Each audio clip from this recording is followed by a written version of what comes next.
Chaque mardi soir de 22h à 23h, branchez-vous sur le FM 103.3, la radio allumée, et embarquez avec nous pour une heure 100% dédiée au camionnage. Carl Beaulieu et moi-même, Francis Tremblay, vous plongeons au cœur de l'industrie avec des analyses percutantes, des invités de marque et des discussions sans détour sur les enjeux du transport. Actualité, tendances, défis, on en parle avec ceux qui font rouler le Québec. On the Road Québec, le show des camionneurs, chaque mardi 22h au FM 103.3. Soyez au poste et restez sur la route avec nous. Une présentation du groupe Gamache.com. C'est maintenant qu'il faut faire votre permis de classe 1. Il sera bientôt obligatoire d'effectuer une formation de 135 heures pour l'obtention du permis classe 1. Consultez le extra-centre-de-formation.ca. Extra Centre de formation, partenaire d'On the Road Québec. Il est temps de faire confiance à votre huile moteur avec la gamme Rubia de Total Énergie. Produit de première qualité fabriqué au Québec, testé et approuvé plus de 200 fois par les principaux constructeurs de véhicules lourds, la gamme Rubia offre jusqu'à 76% d'amélioration contre l'augmentation de la viscosité de l'huile, une économie de carburant pouvant atteindre 3% et peut vous aider à atteindre un intervalle de vidange d'huile prolongé. De plus, Total Énergie propose un outil de maintenance préventive et un système de gestion de flotte appelé Lab Service. Si vous souhaitez réduire le temps d'immobilisation de votre flotte, augmenter la durée de vie de vos véhicules, optimiser votre maintenance et réduire au final votre coût total de possession, appelez Pierre-Charles Derry de Total Énergie au 514-591-5410. Tu aimes les chroniques de Raymond Champagne de Burroughs Courtier d'assurance? Eh bien, réécoute l'épisode 96 et 100 de ton podcast des camionneurs On the Road Québec. Pour tout savoir sur la conformité, ça se passe avec Raymond Champagne. De retour très bientôt en podcast.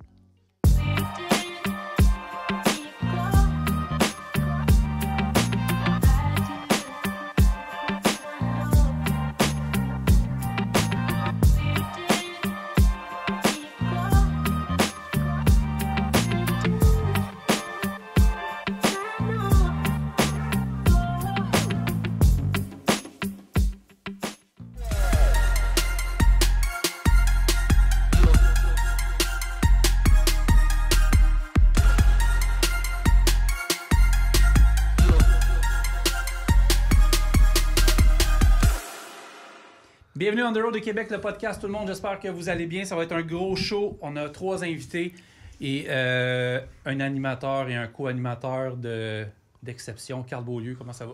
Ah ben, toi? Content de te parler. Moi aussi. As-tu passé une belle semaine? Toujours. Très bon show, by the way, avec Éric Portelance. C'est bon, hein? Porto, il était bon, hein? Porto était très bon. Puis les invités aussi, 2 machines de guerre. Ouais, des gars très intéressants qui ont un gros bagage d'expérience au niveau du transport, hors normes. Ouais. Puis c'est vraiment le fun. En plus, qui a pris ta place une couple de minutes. Il y a des invités qui font ça, mais c'est correct. Moi, j'adore ça. C'est moi qui l'avais proposé à Éric, puis Éric est excellent. Là. Walling, hein? Ouais, puis là, on s'est écrit cette semaine, peut-être on va faire la chronique Porto. OK. Parler de Porto? On va parler de... Non, l'industrie avec Porto-Land, parce qu'il a une grosse expérience aussi. Fait que... je bon, ben toi, ça va? Ben oui, moi, ouais. Ça roule. T'as-tu commencé ton Morning Man? J'ai fait au moment que vous écoutez ça, j'ai fait de la formation. OK. Je sais pas quand le podcast va jouer, mais le 30, c'est moi qui fais le morning. Mais t'es-tu assis? Moi, je suis assis. T'es assis en arrière de moi tantôt. Ouais. Ça va vite. Ouais, ça va vite. Faut que tu sois allumé. Oui, la radio allumée. Météo, circulation, revue de presse, si ça. Bien, Charles, il est bon là, pour il est excellent.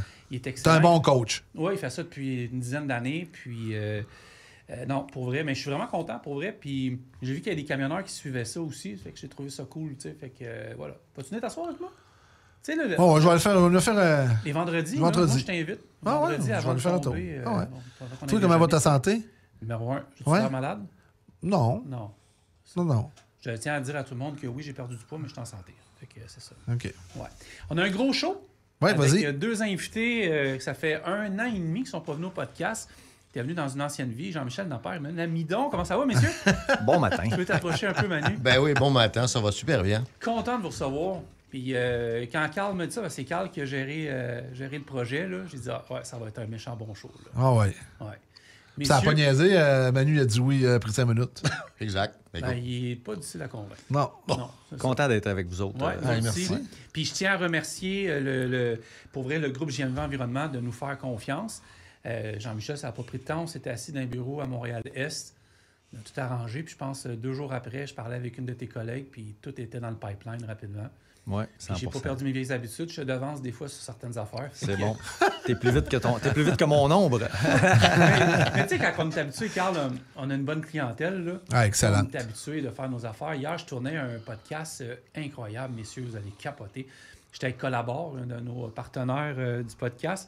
Puis j'ai fait mon premier podcast en cuisine avec Kim Tremblay. Puis il y avait Barbara aussi qui travaille chez Collabore, qui était derrière la caméra. On a fait une pizza. Mais vraiment, là, comme dans le temps, genre Sœur Angèle, une émission de cuisine à la Ricardo. Là. Et je vous dis, c'est pas parce que c'est On The Road qui a produit le podcast, ça va être bon. Y avait-tu des shooters? Non, on était Pas à la... Ben, on a vu nos premiers shooters, moi puis Carl, en direct, quand on était Express Mont-d'Or. Ouais, on est allé faire le tournoi pour l'Association du cancer du sein avec Express Mont-d'Or, là, 2-3 semaines. Là. Fait que c'était vraiment le fun. Ouais. Et non... Vous êtes rattrapés. Ouais, c'est ça. Ben, on était à Vancouver aussi, on s'est rattrapé. Ouais, c'est le fun. Mais, tu sais, je veux remercier tous les commanditaires qu'on a et qui s'affilient toujours à nous autres. Là, tu sais, là tu vas avoir aussi Groupe Gamache. Oui, bien en fait, c'est fait. Le centre du camion Gamache, qui est commanditaire du show du mardi. C'est ça. Et le dimanche, c'est Collabore, Canvec, Globocam et un qu'on va annoncer bientôt. Le mercredi, ça demeure Burroughs, Total Énergie et Extra Multiressources. Ouais. Puis des commanditaires comme Groupe JMV qui placent des annonces chez nous. Là, on en a 40, là, fait que ça va être tough des nommés, là, mais on les remercie. On les remercie tous parce qu'ils sont vraiment tout importants. Merci de nous faire confiance surtout parce que c'est grâce à eux si on y a un podcast. Oui, sans commanditaire, pas de podcast. Puis j'apprécie que les auditeurs nous le fassent remarquer aussi. Puis ça, c'est cool. Ouais. Pas obligé d'être gentil, là, fait que vous l'êtes.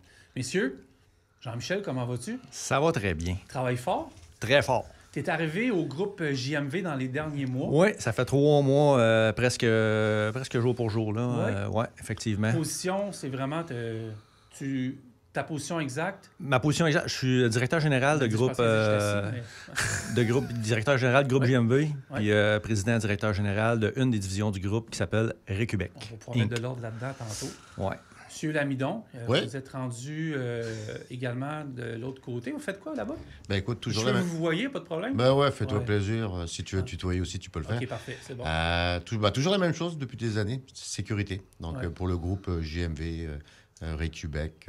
C'est un changement pareil, c'est d'autres... un camion reste un camion. Mais puis les règles et les lois sont pas mal les mêmes. Donc exact. On change juste de maison. Félicitations. Quand on parle du groupe... c'est ça. On parle de combien d'employés comme à succursale? On a plus de 350 employés dans le groupe, dans toutes nos divisions. On a plusieurs divisions. Je vais les nommer. Ah oui. Donc, on a JMV Environnement, qui est une des divisions de groupe JMV. JMV Environnement fait de la collecte de matières résiduelles, gestion de matières résiduelles. On a les cabinets Masca Bécosse, qui est un nouveau branding Bécosse. BKOS, avec un petit accent plat sur le haut. Fait quoi ça? Ça, c'est de la location sanitaire. OK, c'est des événements, puis on ouvre des toilettes, c'est ça? C'est exactement ça. Toilettes, événements, chantiers. On est partout, puis on a des équipements vraiment là, qui sont, excusez l'anglicisme, top-notch. Les Bécosses sont top-notch. On a des haut de gamme, c'est vraiment... Non, c'est vraiment des toilettes, des cabinets climatisés avec lavabo. On est loin de la cabine bleue, là. Ah, là, t'es très loin de la cabine bleue, ouais. C'est le roi des Bécosses. C'est le boss des Bécosses. On en a un, on a un boss de Bécosse, cette division-là. On a fait des jeux de mots aujourd'hui. Oui. On a, certains connaîtront, Alary, location Alary. Oui. Qui est à Terrebonne, donc location de machinerie, que ce soit des bulldozers, des bouteurs, des graders, des loaders, toutes sortes de machinerie, des pelles mécaniques. On a probablement près de 200 équipements dans cette division-là. Sinon, à part de ça, on a déneigement. Déneigement Boulay, qui fait partie de groupe JMV. On fait du déneigement autoroutier municipal. Oui, on est assez présent dans ce domaine-là aussi. On a Récubec, comme je mentionnais tantôt, nettoyage, pompage industriel, transport de matières dangereuses résiduelles et autres. J'ai vu de quoi à Québec? Une sorte de pompe hydraulique On avait posté, je sais pas si... Hydro-excavateur. Hydro-excavateur. Ça, c'est nouveau pour nous, ces équipements, le développement de cette division-là, de ces équipements-là. Donc, hydro-excavation, qui est quand même assez populaire et de plus en plus populaire. Ça mange pas en hiver, ça? Ça mange en hiver, c'est qu'on creuse, on excave avec ces équipements-là. C'est des vacuums, des équipements qui pompent. On injecte de l'eau pour diluer le tout et ça permet de faire des excavations très, très précis. L'eau, c'est précis. Mais en fait, on peut excaver au travers des tuyauteries de gaz, des conduits électriques. Donc, c'est très, très populaire auprès des entreprises de génie civil. C'est extrêmement puissant, l'eau. Hein? J'ai vu ça des fois justement dans des salons de génie civil, là, de voir l'eau comment ça coupe avec une précision. Ça peut couper un bras en 1 seconde. Oui, suivant la pression. Absolument. Ouais. Chez Recubec, on a des équipements de nettoyage industriel comme ça pour faire des nettoyages spécialisés. Puis effectivement, c'est de la haute pression. J'ai une question à te poser. Le 24 mai dernier, il devait y avoir un événement. La météo n'a pas été très clémente. Ouais. Allez-vous la refaire? Ben oui, on a dit qu'il est annulé, mais en fait, on regarde encore la possibilité de la refaire. Un show and shine vraiment de l'entreprise. Plusieurs savent que... Ça commence à faire beau, là. Oui, commence à faire beau. Parce que vous avez des beaux équipements, là. Je regarde en ce moment, là, je vois un beau Kenworth, là, présentement, là, parce que je suis sur votre site web depuis tantôt, là. Ouais. Puis je vois des chauffeurs, de la méchante belle équipement. Oui, c'est pas mal notre marque de commerce. Je dirais que notre président, Vincent, a des goûts assez très ciblés pour des équipements. Pas mal du Kenworth. Hein? Beaucoup de Kenworth, beaucoup de Kenworth. On n'a pas juste du Kenworth, mais effectivement. Les équipements sont bien montés aussi.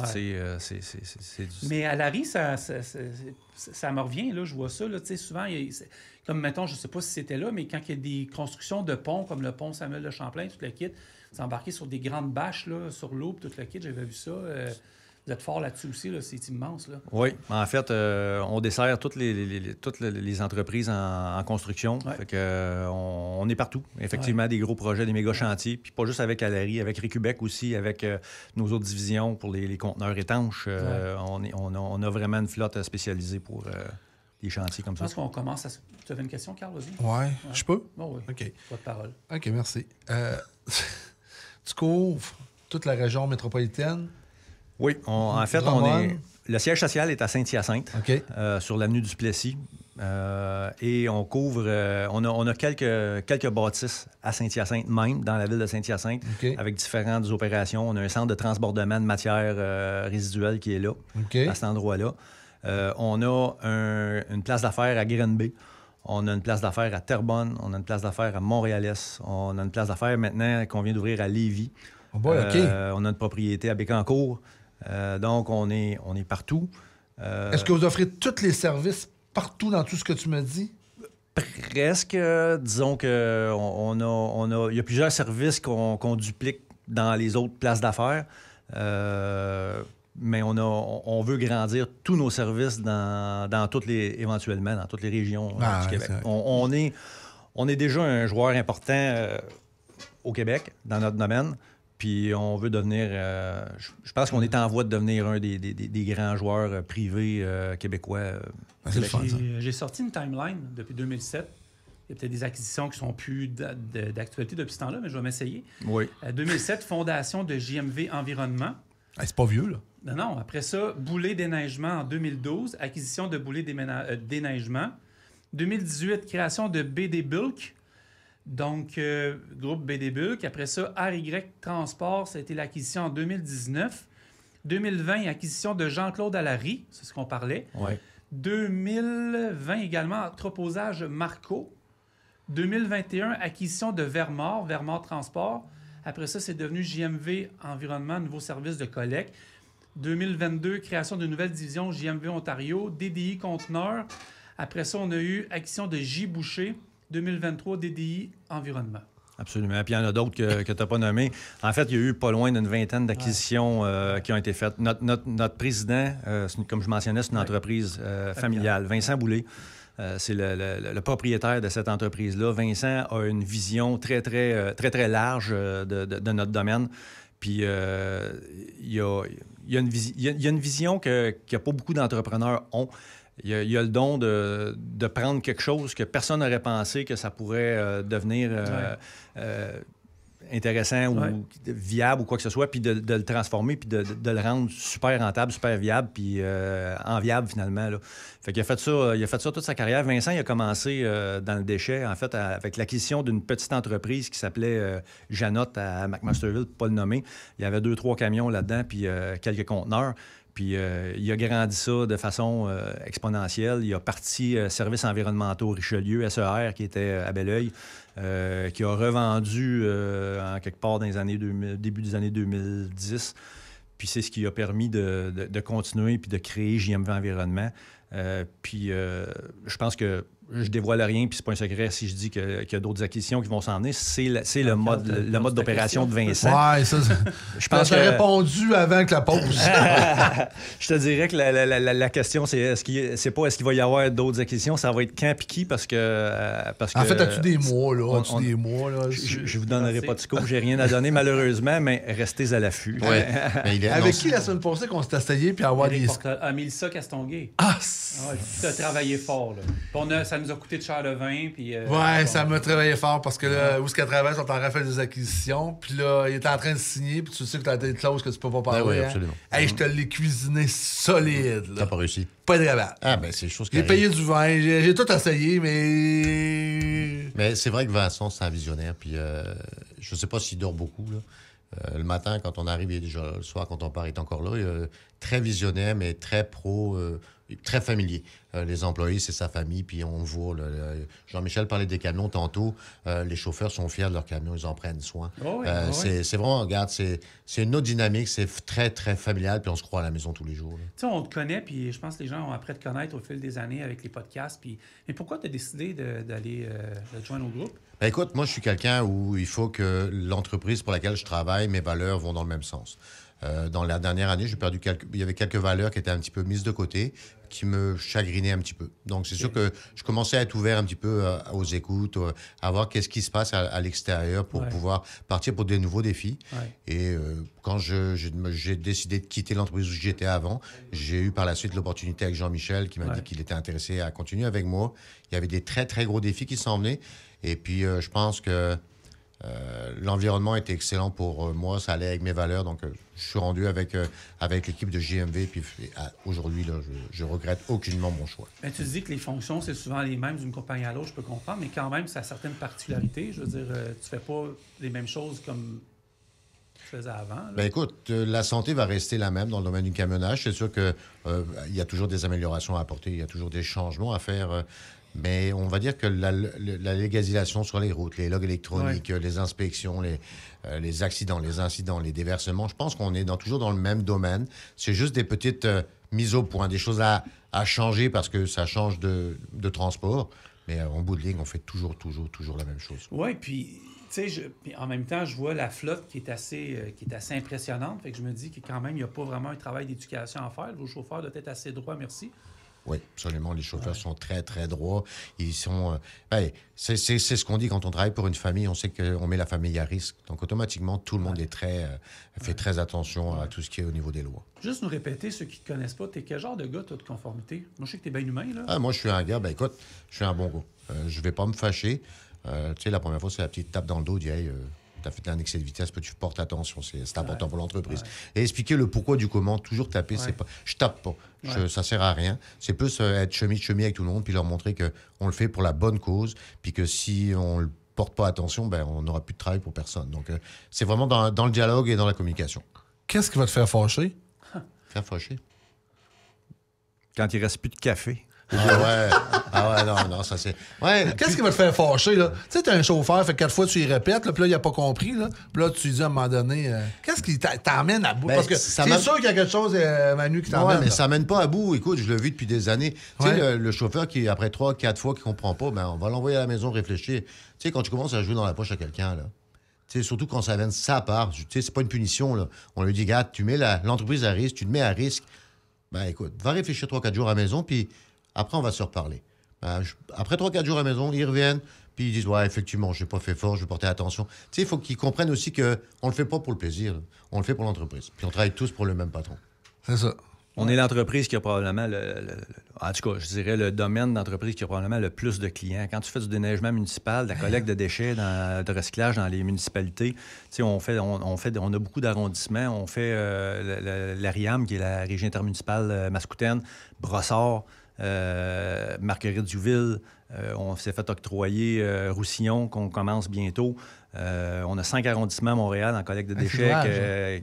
La Salle, Verdun, Mont-Royal, Pointe-aux-Trembles, Rivière-des-Prairies, qu'on va commencer au 1er janvier.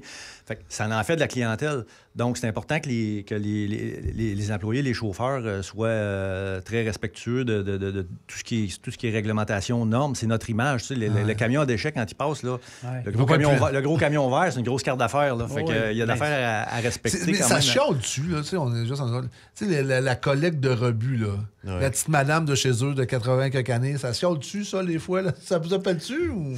ça appelle plus les villes, peut-être? Ça appelle-tu plus la ville ou ça appelle plus le gars qui ramasse? Les deux. faut le voir dans les deux sens. Moi, comme j'ai jamais été dans le rebut, j'ai jamais été dans les bacs verts, dans les bacs noirs. En tant qu'être humain, on met quelque chose à côté du bac noir et puis il le ramasse pas. On dit, il n'a pas ramassé, il n'a pas voulu descendre de son camion. Mais quand tu te mets à la place après, puis à faire les rebuts, tu fais, mais au nombre de portes qu'il a à faire, s'il s'arrête à chaque porte pour ramasser un petit morceau de bois, une petite poubelle, le monsieur du bout de la rue ne sera peut-être pas desservi dans la même journée qu'il aurait dû. Effectivement. Donc, c'est un juste milieu à trouver puis à comprendre. J'ai déjà une citoyenne dans le passé, pour une autre entreprise, j'ai travaillé dans la collecte de recyclage. Elle appelait le répartiteur de notre entreprise directement à toutes les semaines. La madame, c'est une madame probablement retraitée puis qui n'avait pas grand-chose à faire, mais elle appelait et elle posait des questions sur qu'est-ce qui va dans son bac. Puis elle posait des questions. Elle voulait vraiment savoir que le post-it, étant donné qu'il y a de la colle sur le post-it, est-ce qu'on peut mettre ça au recyclage? Je te dis, c'était incroyable. Mon répartiteur, il était patient, mais patient, puis il était poli avec, et puis il répondait, mais la madame, clairement, elle avait peut-être pas... elle était peut-être pas toute là, mais des fois, c'était intense. Peut-être qu'il en manquait un petit peu. Elle va peut-être te rappeler aujourd'hui, tu passes à la radio, là, j'imagine. Oui, on prend des appels. Mais tu sais, il doit y avoir une bonne nouvelle là-dedans, parce que le type de transport, en fait, là, ça va pas très bien dans le transport. Il y a certains... Vous autres, quand ça va pas bien, il me semble que ça nous fait suer. Fait que non, mais je veux dire, on va gaspiller plus, toute l'équipe, on va à la toile plus. Je suis rendu loin, vous allez me dire. Là. Vous avez comme une ressource inépuisable, ça, je veux dire. Il n'y aura pas de ralentissement. Ça vous ralentit? Le ralentissement qu'on connaît, est-ce que ça vous touche? Pas dans le déchet, dans la collecte de déchets, pas vraiment. Dans le nettoyage industriel, oui, absolument. Parce que si les industries ralentissent, parfois, sur le coup, quand ils ferment des lignes de montage ou quoi que ce soit, oui, ça nous donne l'ouvrage parce qu'on doit aller nettoyer ces lignes de montage-là. Mais après ça, il n'y a plus d'entretien qui se fait pendant qu'elle est fermée. Là. Fait qu'on est quand même touché par ça. Par contre, c'est sûr que le déchet, il va toujours en avoir.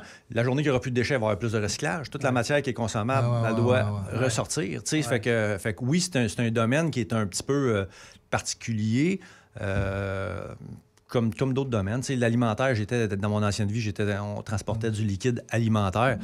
Le monde mange toujours. C'est sûr que c'est plus stable. Oui, c'est clair. Il y a quelqu'un, quand j'ai dit que c'est vous autres qui alliez venir, une personne qui m'a posé une question, m'a posé, mais il faut que tu répondes non, là, par exemple.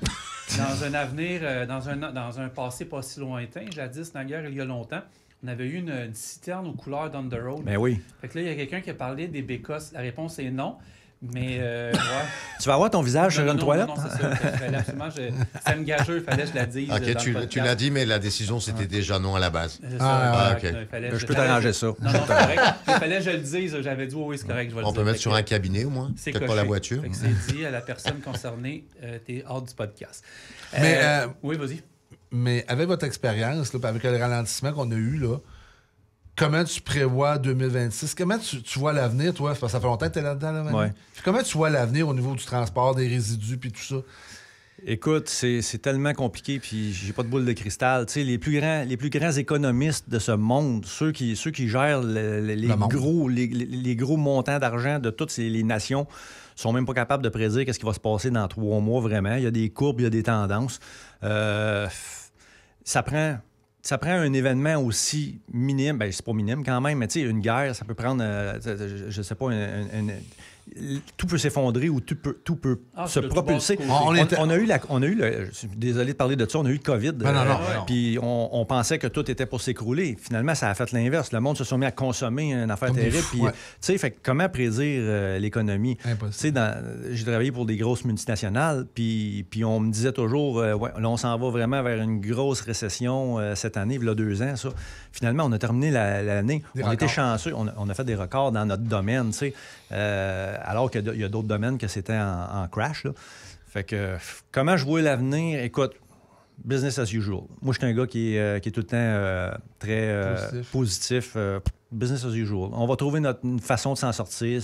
L'être humain, ce ne sera pas mourir. Il faut être inventif. Il faut être rapide à changer les choses de bord. Si tu veux t'en sortir dans ce monde-là, si tu dors ça switch, tu ne passeras pas. Tu vas mourir. Faut que tu sois visionnaire, faut que tu aies... Tellement raison. Puis si je peux ajouter par rapport à comment on se voit dans le futur, avec ce qui se passe à l'extérieur, aux États-Unis, ces choses-là, mais on est une entreprise québécoise. Donc, on devient un petit peu tous à vouloir faire travailler nos collègues, tout ce qui est québécois. Donc, Canadien. Puis il faut que ce soit québécois. C'est exactement. Effectivement. Donc, ça nous aide aussi parce qu'on est une entreprise 100% québécoise. C'est une famille québécoise, puis on vend des produits québécois. Donc, c'est sûr que c'est comme ça qu'on va évoluer, puis on va continuer à grandir. Il ne faut jamais arrêter de le répéter, ça, parce qu'on est dans un monde où des compagnies s'américanisent. On parlait tantôt d'une compagnie d'ambulance qui avait été achetée par des Américains, des compagnies qui sont achetées par des Américains aussi. Il faut pas oublier, c'est important, surtout dans un moment où on est peut-être plus nationaliste, du moins que nos produits maison. Là. C'est important de ne pas oublier ça. Là. Absolument. Oui, vraiment. Là. Je te coupais, Carl. Non, ça, tu m'as coupé, continue. Non, c'est ça. Fait qu'il faut juste pas oublier. Non, mais il ne faut pas oublier, effectivement, que c'est important. Puis, c'est ça. C'est une valeur sûre. Puis nous, Groupe GMV, on est 100% québécois familial. Exact. Ah oui, c'est ça. Parce qu'il n'en reste pas une tonne, hein? Non, il n'y en a pas beaucoup. Il y a beaucoup de gros joueurs américains ou ontariens. Canadiens. Mais je veux dire, des joueurs québécois, il n'y en a pas de tant. Mais en même temps, il y a des fleurons québécois qui ont aussi pris beaucoup d'expansion. Tu sais, on a été visiter, toi et moi, à Vancouver, XTL. Ouais. C'est le fun. L'inverse aussi, de voir une compagnie comme XTL qui est partie d'ici, qui s'est rendue à Vancouver en 2007, il y a 20 ans, puis là, qui s'est rendue soudainement en Alberta. Qui est partout, tu sais, c'est le fun aussi. Mais tu sais, les gens ont tendance à un peu mal parler de TFI, puis ça me dérange pas de parler de TFI. Non, moi non plus. Très bien traité. Puis TFI, dans le fond, là, c'est une entreprise québécoise. C'est quand même un groupe de gens d'ici qui ont réussi à faire leur place dans un marché américain, canadien-américain, puis devenir le plus gros joueur canadien en transport. C'est un marché qui est dur. C'est plate parce que les gens... Puis moi, je suis un ancien de cette entreprise-là, j'ai pas peur de le dire, puis j'ai beaucoup de respect pour cette entreprise-là. Là. Je veux dire... puis là, je travaille pour une compagnie québécoise familiale, mais j'ai quand même du respect pour moi, je travaille pour TFI, puis je suis très bien traité. Non, c'est exactement comme tu... C'est une très belle entreprise, il n'y a rien à dire là-dessus. Ils sont commanditaires de bien des choses. Absolument. Puis on a toujours été servi A1. Ça fait partie des rares individus au Canada qui a acheté une compagnie de TFI. Oui, nous autres, on avait acheté une compagnie de TFI. Quand il y avait parti les agences, en 2004-2005, puis là... Tu as acheté Unique, toi? On a acheté Unique en 2014. Il avait acheté en 2006, 2007, 2008. Puis en 2014, on avait acheté 630 employés de TFI. C'est rare. Je m'en souviendrai de toute ma vie. 2014, là, Manu, je m'en souviens plus. Sérieusement, je m'en souviens plus. Ça juste la transaction. Juste la transaction, puis c'était placé des gens. Tu sais, là, les clients voulaient avoir des chauffeurs. Fait que là, je m'étais mis la pression qu'on allait être capable de remplacer les vacances. Fait que ça a été une année que je vais me souvenir toute ma vie. Toute ma vie. Ah oui, mais tu m'en es sorti. m'en est sorti. Ça a bien été, mais je veux dire que c'était des grosses transactions. C'était des grosses transactions. Mais c'est ce qui nous permet, tu sais, notre passé, c'est ce qui nous permet d'être là, tu sais, présent, comme ton passé. C'est là qu'on est là. C'est le tremplin du futur. On ne peut jamais renier notre passé. Parce que chaque jour de travail nous fait grandir. Absolument. C'est le tremplin du futur. C'est le tremplin du futur. Je parle bien. J'aurais jamais dit ça. C'est vraiment bon. C'est quoi qui t'a... c'est quoi qui t'a surpris le plus ou qui t'a étonné le plus quand tu as passé d'un point A au groupe? Tu t'attendais pas ou tu étais surpris puis ça a été vraiment, wow, c'est vraiment le fun? Honnêtement, c'est un autre monde. Oui, c'est un autre monde, mais j'ai pas eu beaucoup de surprises. Puis honnêtement, moi, j'étais un gars, j'ai grandi dans le monde du déchet dangereux, de la matière dangereuse résiduelle, dans tout ce qui gravite autour de l'environnement. J'ai fait ma carrière dans ça. Puis j'ai quitté un peu ce domaine d'environnement-là en 2019 pour m'en aller justement chez TFI. Ouais. Donc, c'était la première fois que j'avais un travail hors spécifiquement de l'environnement. C'était très, très spécialisé, là, de la citerne chimique alimentaire, mais j'étais hors de l'environnement. Donc, moi, je suis revenu dans le domaine où j'ai remis mes vieilles pantoufles. Je suis retombé dans le domaine où j'ai grandi, j'ai appris, puis que j'ai toujours apprécié. C'est le domaine qui m'a permis d'élever ma famille, qui m'a fait grandir personnellement puis professionnellement. Fait que j'ai pas eu de surprise en tant que telle. Surprise, écoute, j'ai été accueilli à bras ouverts par Vincent Boulay et Groupe JMV et tous les employés de Groupe JMV. Ils m'ont presque déballé un tapis rouge pour m'accueillir, puis j'en suis reconnaissant. J'ai été bien accueilli dans cette grande famille-là. Puis je pense que on a plein de grandes choses qu'on va accomplir ensemble dans les prochaines années. C'est plaisant. C'est plaisant. On a une carte blanche pour avancer cette entreprise-là dans les prochaines années. Là. Manu, c'est-tu le même gars? C'est un Jean-Michel 2.0 ou... Jean-Michel... Non, bonne question. Jean-Michel, ça fait quand même des années que je le connais, là, que je travaille avec. Non, Jean-Michel, c'est Jean-Michel. Il change pas. C'est un travaillant. Ça, c'est sûr que on a besoin de lui, il va toujours être là. Puis non, il change pas, c'est toujours la même personne, mais il est droit. C'est quelqu'un de droit qui est by the book. Puis que quand c'est bleu, ça va rester bleu. Donc, c'est pour ça que j'aime travailler avec lui aussi. Ah ben là, c'est vert. Puis là, ça va être vert partout. Mais vous allez en avoir du vert. C'est très plaisant de travailler avec lui. Puis c'est pour ça que quand il m'a proposé de venir avec lui, une fois que j'étais parti, j'ai dit, ah oui, à 100 000 à l'heure. Ouais. Donc, oui, c'est la même personne. On repose la question inverse. Manu, as-tu un Manu 2.0 ou... Moi, Emmanuel, dans le fond, j'ai toujours fait une grande confiance. Quand j'étais dans mon emploi précédent, tous les dossiers que j'y confiais, j'étais pas obligé de regarder par-dessus son épaule. Je savais qu'Emmanuel, c'est un professionnel, puis il est capable d'en prendre. Donc, il est pas limité. Fait que quand Emmanuel m'a approché suite à son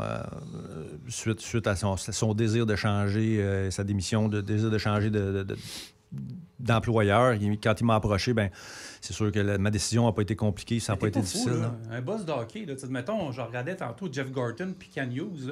Je vais te comparer à Sidney Crosby, OK? Le matin, Sidney Crosby devient agent. Ouais, peut-être plus. Un bon joueur de hockey se libère dans la Ligue nationale, puis son contrat est terminé, mais en tant que gestionnaire d'entreprise d'un club, tu le ramasses. Non, effectivement, tu sais, puis je pense que c'était logique. Je pouvais y faire confiance à 100%, puis fait que j'ai pas... Parce que c'était le même, toi aussi, Carl, en gestion, j'avais remarqué. On gère ça un petit peu comme un club de hockey. C'est un club de hockey, en fait. Ça te prend... Tous les joueurs sont importants. Autant la fille à la paye que le gars aux opérations, que le chauffeur, que le dispatcher. C'est l'ensemble. C'est un club de hockey. Oui, absolument. Le coach, c'est important, mais le coach, il est tout seul. C'est les joueurs qui jouent. C'est les joueurs qui mettent la rondelle dans le but. C'est la même chose. Chez nous, chez Groupe JMV, c'est la même chose. On a 300 plus employés qui sont là. Puis c'est eux qui font avancer la grosse machine. Oui, c'est eux, c'est clairement eux. C'est grâce à eux. Là. Je l'ai toujours dit, puis je l'ai dit tout le temps dans tout mon parcours. C'est vous qui faites le travail. Nous autres, on est là on est le chef d'orchestre avec les baguettes. On fait pas grand-chose. C'est vous autres qui faites la musique. Effectivement. Oui, on parlait des gars et des filles sur la route, mais les employés de... Excusez, j'ai fait le saut. Les employés de bureau aussi, là, je veux dire. Tout le monde. Admin. Ah ben oui. Ben oui, absolument. On a tendance à les oublier parce que, surtout dans un monde où, justement, on veut valoriser beaucoup nos employés de terrain. On a fait ça beaucoup dans les dernières années, puis nos chauffeurs, mais tous les admins, les gens qui font les payes, les gens qui font la facturation, les gens qui font les manuels de ce monde, qui font la santé, sécurité, conformité, les gens qui font les vendeurs. Hey, on a une équipe de vente incroyable. Là. On a Vous avez des vendeurs aussi. Ben oui, Jean-Renaud Davereux, c'est notre vice-président à vente. Écoute, c'est un trésor de partenaires dans notre équipe. Il a monté son équipe de vente, là, puis c'est incroyable. Là. On est en croissance exponentielle. C'est incroyable. Moi, ça veut dire j'ai besoin... Dites-moi si je suis correct ou pas, OK? Moi, je demeure dans le coin de Saint-Hyacinthe. J'ai pas de service d'égout. Oui. J'appelle GMW. JMV. Puis, vous pouvez venir faire vider ma fosse à la maison. Absolument. Ben oui. OK. On va aller te pomper ça. Tu as ça, là? J'ai pas de résidence dans ce coin-là. Là. Puis là, avez-vous besoin de chauffeur? Avez-vous besoin de manutentionnaire? Avez-vous besoin de gars d'opération? Vous avez besoin de quoi présentement? Tu as besoin d'un répartiteur? Je recherche un répartiteur pour Récubec présentement. Mais qui, pour l'instant, Montréal-Est, Montréal-Est qui on va en parlera tantôt, va devenir Terrebonne. Il va devenir Terrebonne. Ouais. Mais tu sais, je recherche un répartiteur, mais je ne recherche pas un répartiteur de façon accélérée. Là. Je cherche la bonne personne. On a un répartiteur qui fait très bien son travail présentement. On prend une croissance dans Réquebec également. Puis présentement, ben, on commence à avoir besoin d'une deuxième personne. Puis éventuellement, notre répartiteur qui est là en place, ben, il va finir par prendre sa retraite un jour. Fait qu'on regarde aussi pour l'éventualité de remplacer. Hey, pour un bon gestionnaire, c'est quoi un bon répartiteur? Un bon répartiteur, c'est quelqu'un qui va être... c'est quelqu'un qui va bien analyser ses choix en fonction de la rentabilité de l'entreprise. Ça, c'est très important parce qu'au final, il faut qu'on rentabilise tous ces effectifs-là, matériels et humains. Donc, les bons équipements, les bons employés, les envoyer chez les bons clients pour condenser au maximum l'ouvrage qu'on a à faire. Quelqu'un qui est disponible. Donc, ça prend quelqu'un qui a une grande disponibilité. C'est clair. Parce que il n'y a pas un chauffeur de ce monde, puis j'ai déjà été chauffeur moi-même, il n'y a pas un chauffeur qui aime ça, essayer d'appeler quelqu'un puis que ça ne réponde pas ou pas avoir la réponse ou l'aide qu'il a de besoin. Donc, un répartiteur qui est un bon répartiteur est quelqu'un qui va être disponible, quelqu'un que peut-être que ce n'est pas lui qui va régler tous les problèmes, mais qui va aller à la chasse pour régler la problématique, pour être capable de... Être à l'écoute de son chauffeur. À l'écoute de son chauffeur. Puis une bonne attitude. Parce que c'est un travail qui est très ingrat, la répartition. Tu es tout le temps entre l'arbre et l'écorce. Tout le temps. Tu es entre trois. Tu es entre le client, entre le chauffeur puis entre ton patron. Fait que tu es bombardé de tous les côtés. Là. Ça prend quelqu'un qui te remet de la pression là-dessus. Ça prend quelqu'un qui est concentré. Puis, mais tu sais, depuis toutes les années que je suis dans ce domaine-là, il y en existe de très bons répartiteurs. Ah, il y en a des excellents. Ouais. Puis en tant que chauffeur, il n'y a rien qui fait plus, je vais le dire, plus chier, excusez, là, de tomber sur un répartiteur qui a l'air complètement désintéressé ou qui est numéro 4 dans la liste. Là. Ouais. Quand il se passe de quoi, ça, c'est mortel. Là. On veut pas ça. Non, tu veux pas ça. Puis, comme on dit, hein, ton téléphone, c'est ton meilleur ami. Hein. Mais il faut qu'on te réponde. Oui, téléphone. Mais c'est la base. Il faut que tu répondes. Quand ton téléphone sonne, là, réponds parce qu'il y a besoin de quelqu'un qui a besoin. Autant là, en tant qu'entreprise qu'en tant que répartiteur, qu'en tant... tu sais, à part un chum qui t'appelle pour niaiser, ça c'est correct le vendredi soir. Mais quand c'est de la business, là, puis moi, je vois le téléphone qui sonne pour on the road, là, puis je vois le numéro, réponds. Ben oui. Parce qu'il y a besoin là. C'est ça de même, ça marche en business. Il va appeler ailleurs. Il va appeler ailleurs, c'est pas compliqué. Puis le répartiteur, le chauffeur qui appelle, là, ben, il y a besoin. Là. Absolument. C'est immédiat. C'est immédiat. Tu ne peux pas attendre le lendemain s'il est bloqué aux douanes ou quoi que ce soit. N'importe quoi. Il est en surpoids, qu'est-ce que je fais? Je suis à la balance. Réponds. Même s'il est minuit, réponds. C'est notre job. Moi, je pense que mon téléphone, c'est la première chose que je traîne tout le temps avec moi. Ouais. J'ai oublié beaucoup de choses, mais pas le téléphone. Ben, nous, celui qui répond, c'est parce qu'il est assigné à ça. Fait qu'automatiquement, vous ne dérangez pas personne. La personne qui répond, même à minuit, c'est parce qu'il est payé. Absolument, c'est ça. Ça fait partie des attentes. Mais tu sais, sinon, à part de ça, au point de vue de recherche des chauffeurs, toutes les entreprises de transport au Québec recherchent des chauffeurs. On n'est pas différent. Par contre, présentement, je dois avouer qu'honnêtement, nos camions sont pleins. Hier, moi, chez Réquebec, la cour était vide. Plus aucune unité motrice qui est là. Fait que si j'ai des chauffeurs qui viennent appliquer, ce qu'on fait, c'est qu'on on se prend une banque, on y va avec ceux qui ont les plus d'aptitudes. Puis quand j'ai un trou qui se libère, parce que veut pas, c'est toujours comme ça. Tu as tout le temps des gens qui vont à la retraite, des gens qui quittent qui sont tannés de faire du pompage, ils veulent aller faire du dry box. Je veux dire, c'est normal. Un roulement de personnel, c'est normal. Là. Ça fait partie de l'entreprise. C'est pas parce qu'il y a un roulement de personnel nécessairement que c'est un environnement qui n'est pas agréable à travailler. Il y en a qui ont besoin de ça aussi. Ouais. Mais on a des employés qui sont avec nous depuis des années et des années. On a des employés. Là, dans JMV Environnement, là, je pense, il y a un nom que je pense maintenant, là, Fiche, là, Alain, je veux dire, il est avec nous autres depuis, je pense, les balbutiements de JMV, Vincent.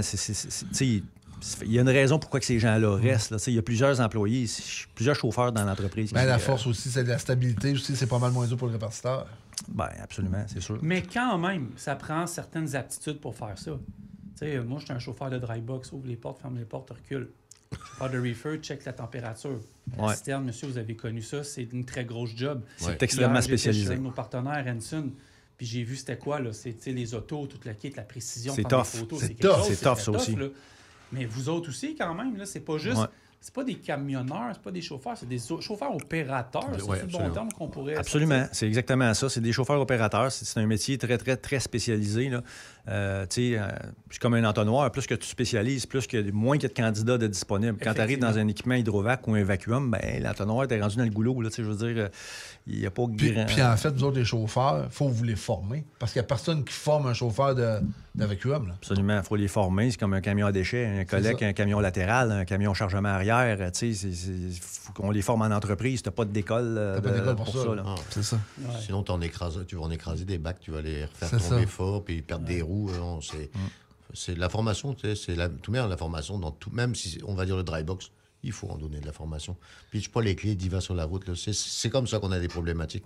Donc, c'était comme ça. Oui, c'était comme ça. Mais là, il faut quand même former nos chauffeurs. Ça veut dire que toi, à ton niveau en formation, c'est la même chose que tu disais tantôt, c'est les mêmes points, mais quand même toi, tu as dû apprendre une coupe d'affaires. Absolument, mais je découvre encore. Je vais beaucoup dans les garages, il y a de la nouvelle machinerie que je connais pas. Puis je pose des questions. Puis je l'ai dit, cet hiver, je vais aller sur la neige, sur les autoroutes, voir comment ils pratiquent. Puis... Autant un feeling, ça neige. Oui, avec les automobilistes qui roulent avec les... Oui, non, ça doit être jamais touché à ça, moi. Non. Moi, en plus, ils m'ont dit, avec une classe 5, on peut le faire aussi. Donc, écoute, je vais l'essayer. Ça, c'est une certitude. Je veux voir de quoi ça allait. Puis au moins, je sais de quoi je parle. Quand je connais pas, je m'avance pas. Mais je vais régulièrement, tous les jours, au garage, poser des questions sur la machinerie, sur les nouveaux équipements. Je parle au chauffeur avec les pinces. Donc, oui, j'en apprends. Puis moi aussi, je me forme. Là. Je veux pas embarquer dans les montants, tout le kit, là, mais ça donne quand même, j'imagine, des bonnes payes travailler chez vous. Oui, ben les chauffeurs, c'est spécialisé. Donc, effectivement, on est probablement un petit peu au-dessus du marché. Dans le nettoyage industriel, c'est sûr que c'est encore très, très... c'est très, très spécifique. Donc, nettoyage industriel, c'est des très, très bonnes conditions là, pour les chauffeurs opérateurs.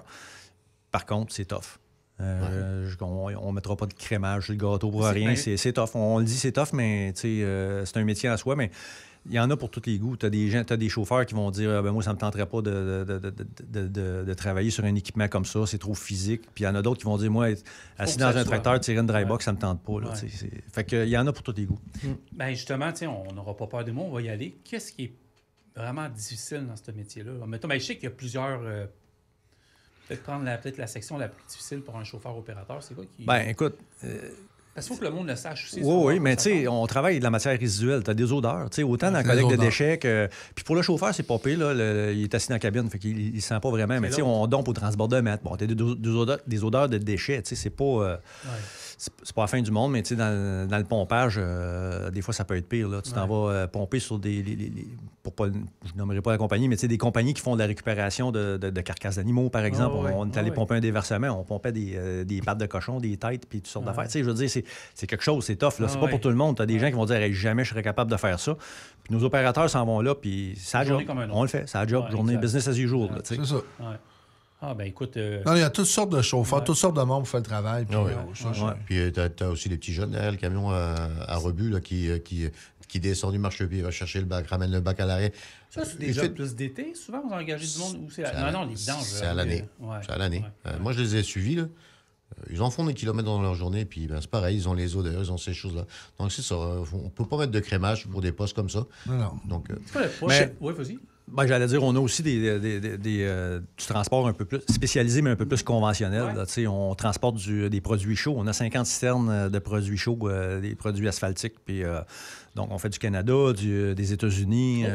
OK, ça. Oui, absolument. Absolument. On n'est pas juste le local. Une division de transport qui fait du Canada, du US. Oui, absolument. Du US, on parle souvent Michigan, ces affaires-là. Là. On fait un peu de tout, je te dirais. Pas de façon régulière, mais on peut aller en Floride. Là. On a des voyages dans Caroline, on a des voyages un peu partout, mais c'est pas... Quoi quand on va là-bas? Ah, différent. Ben, des fois, on va chercher de la machinerie. Des fois, ça peut être... avec Alary, on a les équipements. On a des demandes pour certains clients aussi. Certains de nos clients qui nous louent de la machinerie, à un moment donné, ils vont acheter un équipement, une pièce d'équipement, ils vont aller en chercher. L'hiver passé, on a fait du Yellowknife, plusieurs voyages à Yellowknife, les routes de glace, on a fait ça. Ça leur tente de nous venir nous parler de Yellowknife. Nous autres, on est bien acheteurs, là, on aimerait en entendre parler. C'est de toute beauté. Ben oui, je te mettrai en contact avec quelques-uns de nos chauffeurs, mais ils pourront te partager l'expérience. C'est assez particulier. Ouais. Parce que les Américains, là, c'est peut-être pas votre créneau, mais moi, je le vois souvent, les Américains nous donnent beaucoup de leurs déchets, puis tant mieux, parce que nous, on le recycle peut-être mieux qu'eux autres. Mais il y a beaucoup de transport, puis je vous dirais que énormément de transport qui part des États-Unis vers le Canada, que ce n'est que du déchet résiduel. Résiduel. Oui, c'est de la matière. C'est de la matière. On n'a pas le droit au Québec d'entrer des déchets domestiques des États-Unis. Okay. Donc, il n'y a aucun déchet domestique qui rentre au Canada. Pas au Canada, mais au Québec. C'est de la matière, déchets dangereux, matière dangereuse, résiduelle, contaminée, des choses comme ça. Puis, il faut dire qu'il y en a beaucoup qui s'en vont vers les États-Unis aussi. Là. On s'échange nos vidanges quand même.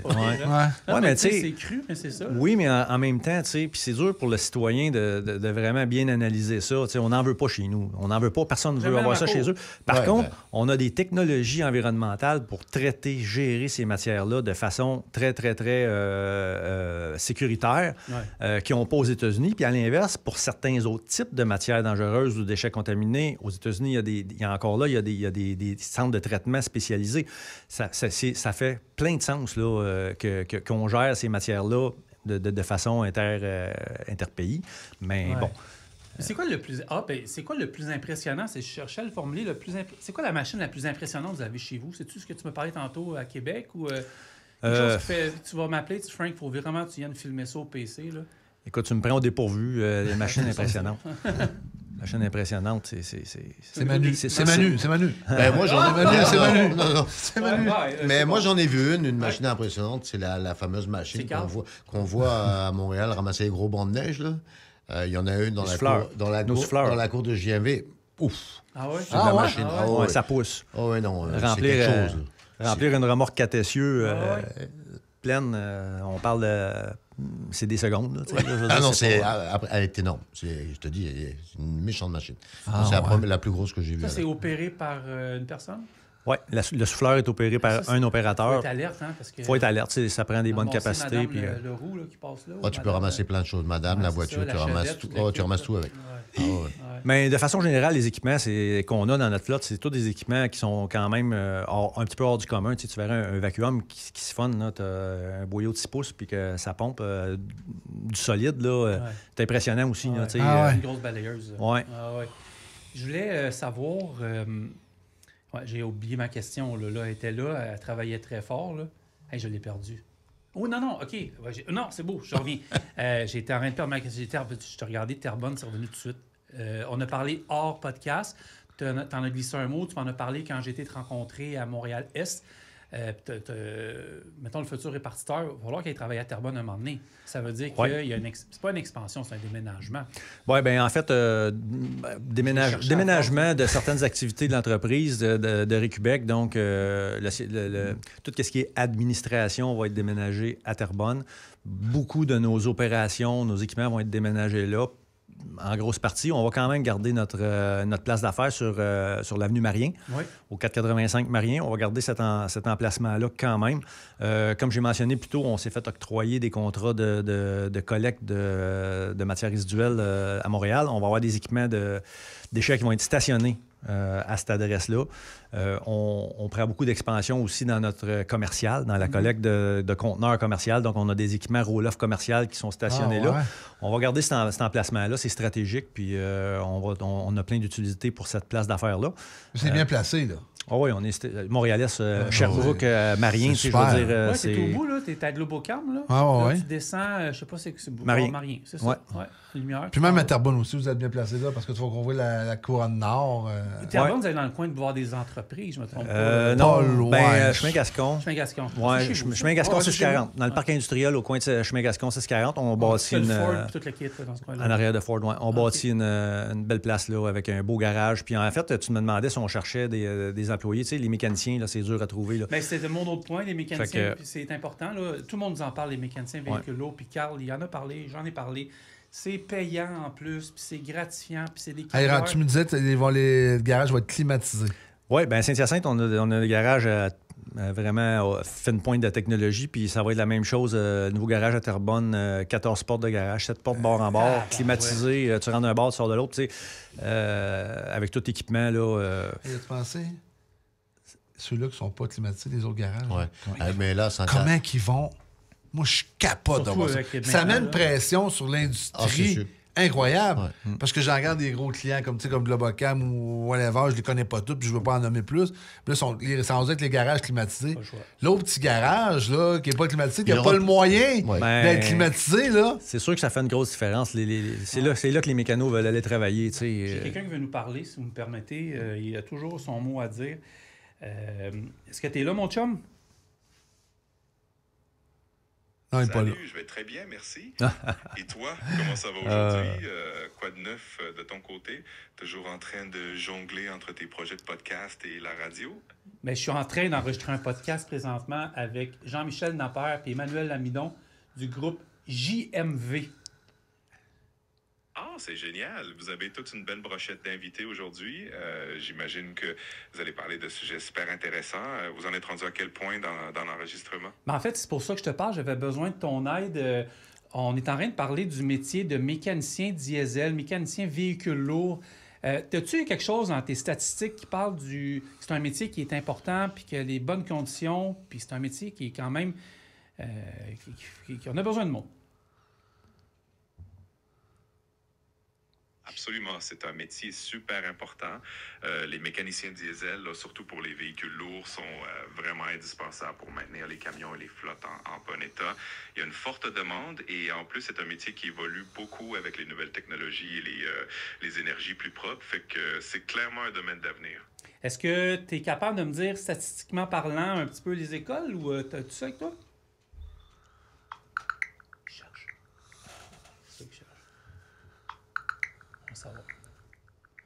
Bien sûr, je peux te fournir des informations sur les écoles offrant des programmes en mécanique diesel au Québec. Par exemple, l'école professionnelle. OK, c'est bon. Non, c'est correct. On s'en reparlera plus tard. Je pensais qu'il y avait peut-être des statistiques. Mais tu sais, je fais tout le temps le parallèle parce que, en fait, l'intelligence artificielle est en train de tuer certains métiers de travail, de bureau. Plus clérical. Clérical, merci. C'est en plein ça. Puis, tout ce qui a été snobé, là. Tu sais, Carl, là, qui a été snobé pendant des années, là. Ah, deviens pas camionneur. Ah, va-t'en pas travailler en usine. Ah, fais pas ci. Ah, fais pas ça. Ah, mécanicien, ça te beurre les mains. Ces métiers-là ont gagné la bataille, là. Tout ça est en train de redevenir... Cette semaine, j'ai écouté la construction. Oui. Ça prend 16 000 employés de la construction par année jusqu'en 2029. Et c'est du monde, là. Ouais. Dans ta barouette. Ouais. Et l'avantage, comme tu parlais dans les garages climatisés, c'est que nous, on le voit, puis...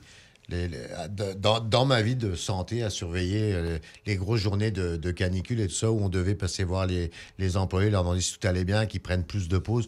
Là, tu rentres dans le garage, là, il fait 21, là, 21, 22, là, c'est formidable. Nous autres, on avait, excusez l'expression, la salopette, la chienne, qu'on l'appelait, là, en bobette. Ah oui. L'autre coulait, excusez l'expression, l'autre coulait dans l'enfer, la calotte est tout beurrée. À ce temps, tu vas rentrer, tu mets ta salopette. 21, 22, la vie. 21, 22. Tu n'auras pas de canicule comme on a eu la semaine passée. Vraiment pas. Non, c'est rendu vraiment bien rémunérés. Ouais. Les employés avec les coffres. Bien formés. Bien formés. Et on prend soin d'eux. Puis on prend soin d'eux. Ouais. Non, effectivement, c'est ça. Moi, quand j'ai commencé ma carrière, les employés, les métiers que tu as nommés, tu faisais ces métiers-là, ben, tu étais moins payé que les gens d'admin. Puis maintenant, ben, je pense que ça a viré de bord. Puis, je veux dire, si tu veux faire graduer quelqu'un qui est aux opérations pour l'amener admin, que ce soit un poste, justement, on parlait tantôt de répartiteur ou de, un poste admin opérationnel, si tu veux, là, ben, ça devient de plus en plus difficile parce que ces métiers-là sur le terrain sont tellement bien payés que on est déchiré, là. C'est difficile. Je te comprends. Avant ça, on avait plus de facilité. Comme moi, j'étais l'exemple. Quand j'étais sur un truck, c'était facile de m'emmener dans un parce que le salaire était meilleur, meilleures conditions. Mais à ce temps, les salaires ont tellement monté au niveau des conditions des emplois manuels que c'est dur, comme tu dis. Là. Hey, messieurs, merci. Ça a été rapide, mais j'espère que vous allez revenir. Ben oui, quand tu veux. On vous rejoint comment au groupe JMV sur Internet? On a notre site web, groupe JMV. Oui, groupejmv.com. Oui. Puis j'aurais voulu donner le numéro de téléphone, mais je ne le sais pas par cœur. C'est correct. Moi, je vais le donner. pouvez nous rejoindre vous rejoindre au 450-253-5994. Exactement. Puis si vous avez des emplois aussi, ils sont pas mal tous sur ontheroadquebec.com, section emploi, sur l'application aussi. Merci de nous faire confiance, messieurs. Merci à vous. Merci à vous autres. Merci à vous autres. Lâchez pas les gars, hein? Oh non! Ouais. J'aime ça, voir ça, moi. Qu'est-ce que t'en penses? On revient-tu après la pause, nous autres? On en revient après la pause. Félicitations, les gars, lâchez pas. J'aime Merci. ça, moi. Les projets d'expansion, t'es dans mon 16. Là. Merci. Belle personnalité, mais non. Pis ça? Ben là, plus jeune que ça, quand même. Attends. Oh ouais. Oh, ouais? Oh ouais. Quand t'as du choix, c'est facile de trouver. Le centre du camion Gamache. 700 camions, toutes les marques, un seul endroit. Groupegamache.com. Chez Arnois Énergie, on valorise l'autonomie. En plein ça. Il y a des défis au quotidien, En plein ça. plein d'avantages C'est en plein ça. et plein d'opportunités. En plein ça. Arnois Énergie, en plein ça. On est de retour. Hey, Carl, il faut que je te parle d'un de nos chums parce que au moment qu'on enregistre le podcast, on est le 27 juin. Jimmy Pelletier. Puis en passant, là, pour ceux qui se demandent pourquoi il n'y a pas la vue sur le pont, c'est le pont Jacques-Cartier en arrière. Là, il faisait chaud en studio. On a eu un petit problème d'air climatique, fait qu'on a ouvert les fenêtres. Jimmy Pelletier, qui commence à randonner. Il part pour Tour du monde, 2 ans. 40 000 km, 27 pays. Ouais. Donc. Fait que Jimmy, t'as parti la semaine dernière, jeudi dernier. Ouais. Fait que t'as fait 3 jours ici au Québec avant de partir pour faire ta tournée mondiale. Puis on s'est écrit jeudi passé pour te let's go, t'es capable. Fait que là, on sait que t'as pris l'avion puis t'es atterri. C'était en Angleterre, Francis? Ouais, atterri? pendant que je parle, je suis en train de sortir son horaire. Là, qui était, finalement, c'est parce que l'écran s'est éteint.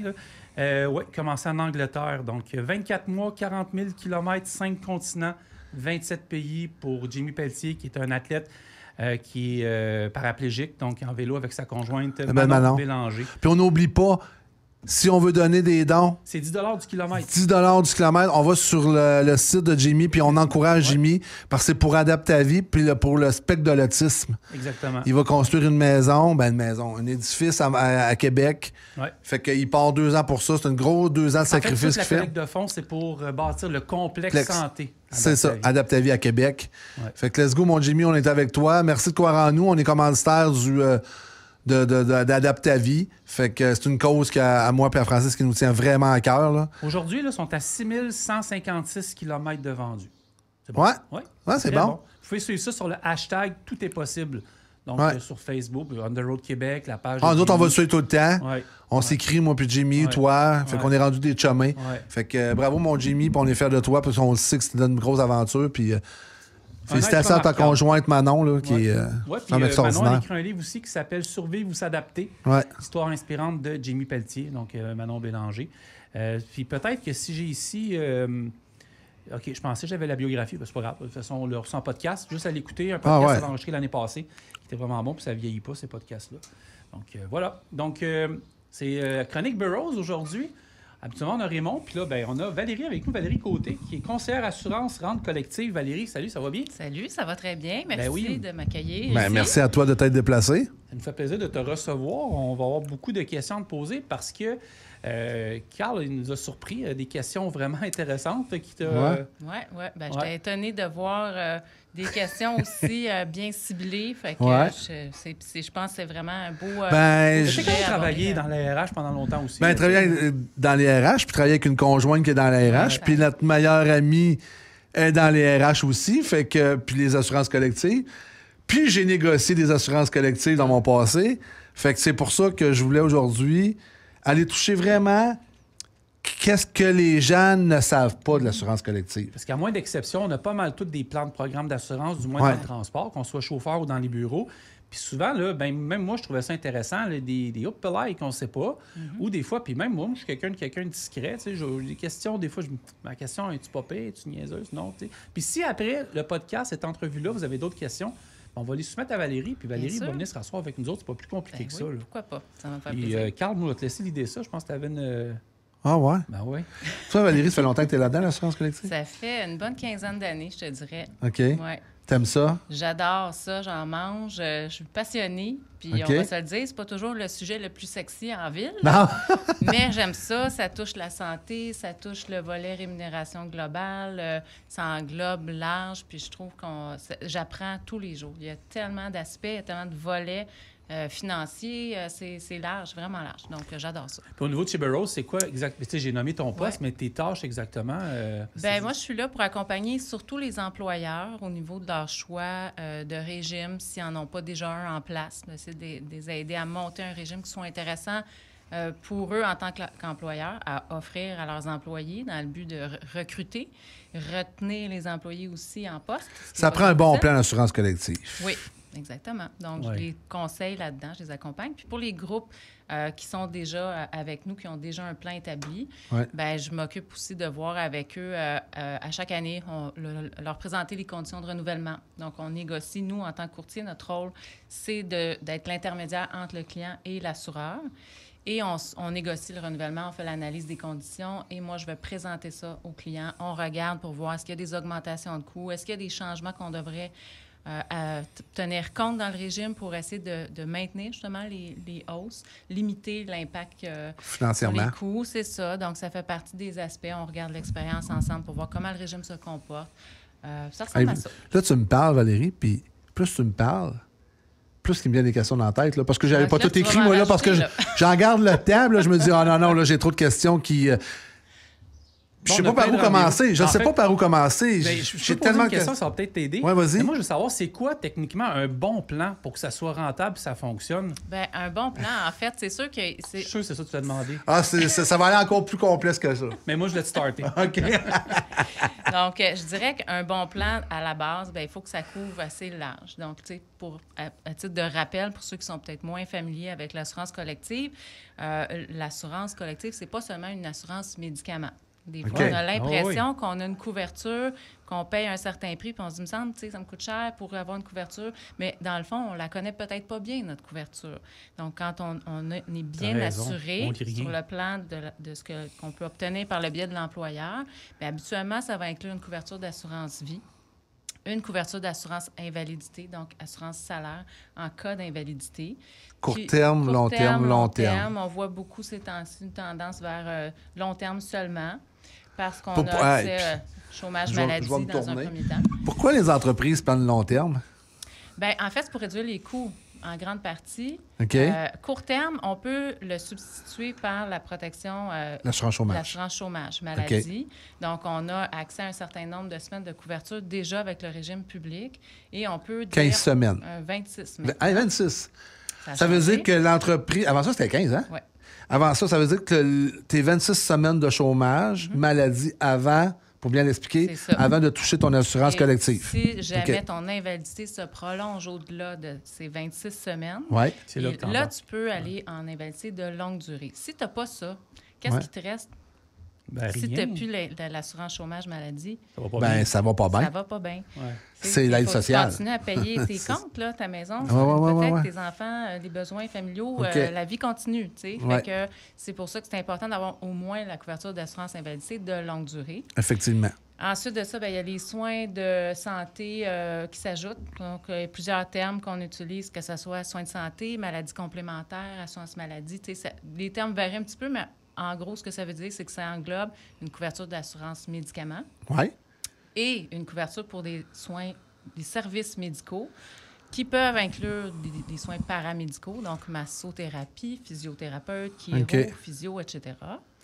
Tout ce qui est hospitalisation aussi. Donc, habituellement, on a une couverture. C'était des chambres privées puis semi-privées. C'est encore comme ça?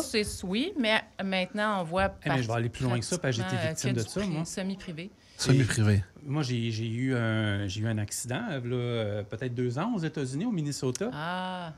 J'ai vu la facture, moi.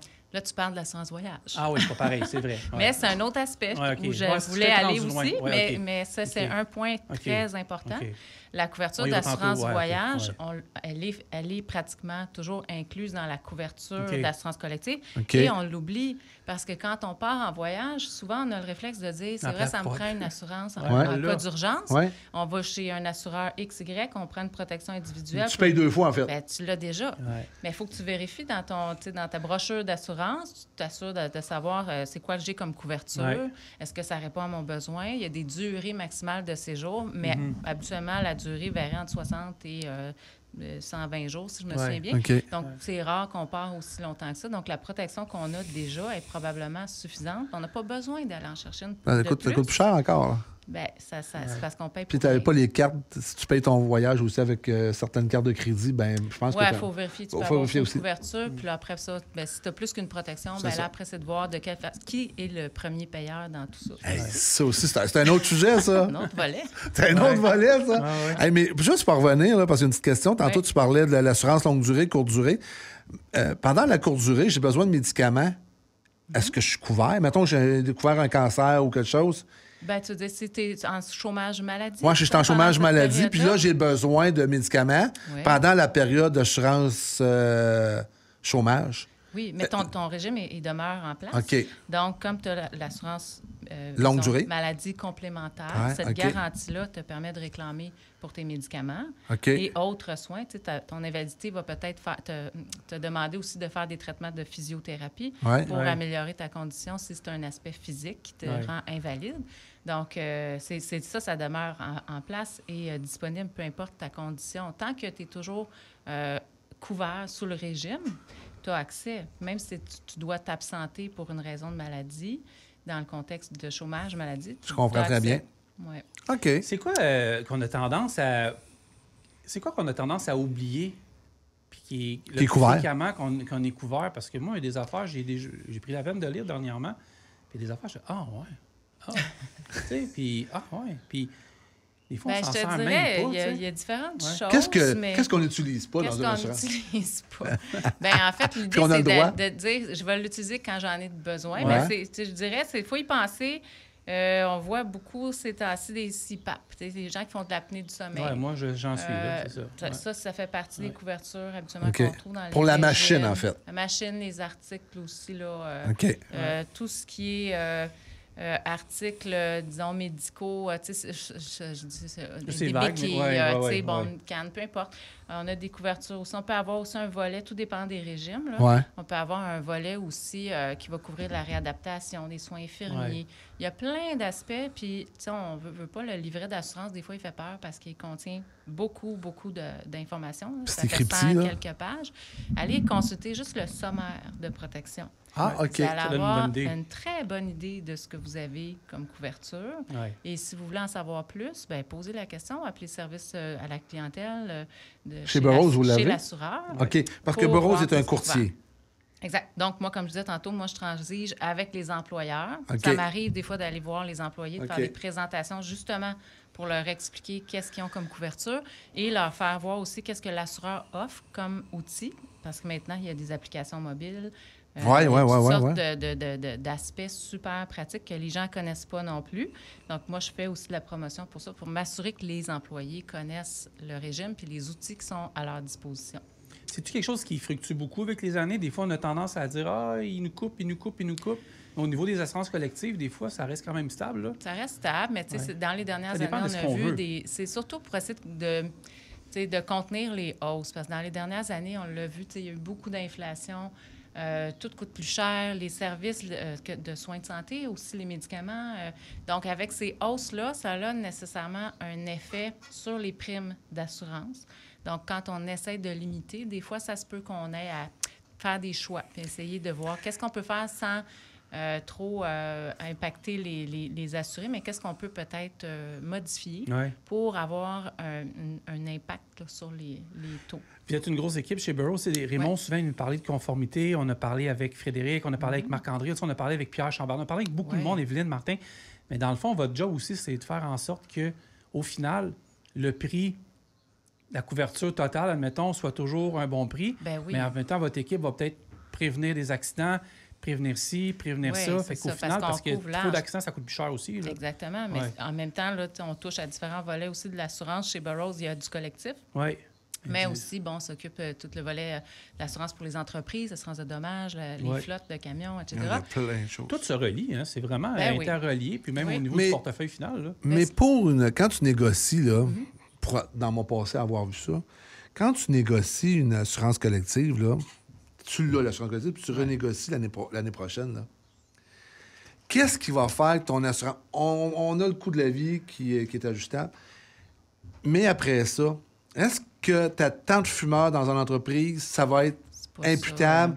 Qu'est-ce qui vient jouer? Ça, c'est des mythes qu'on... Qu'est-ce qui vient jouer pour une hausse de ton assurance collective? La quantité de réclamation, qu'est-ce qui joue? En fait, je vais simplifier ça là, très simplement. Là. Oui. La formule simplifiée des primes, c'est vos réclamations plus les frais. L'assureur, lui, il faut qu'il se paye. Il faut qu'il fasse son marge de profit. Il faut qu'il couvre aussi ses frais administratifs pour traiter les réclamations, administrer les dossiers d'assurés.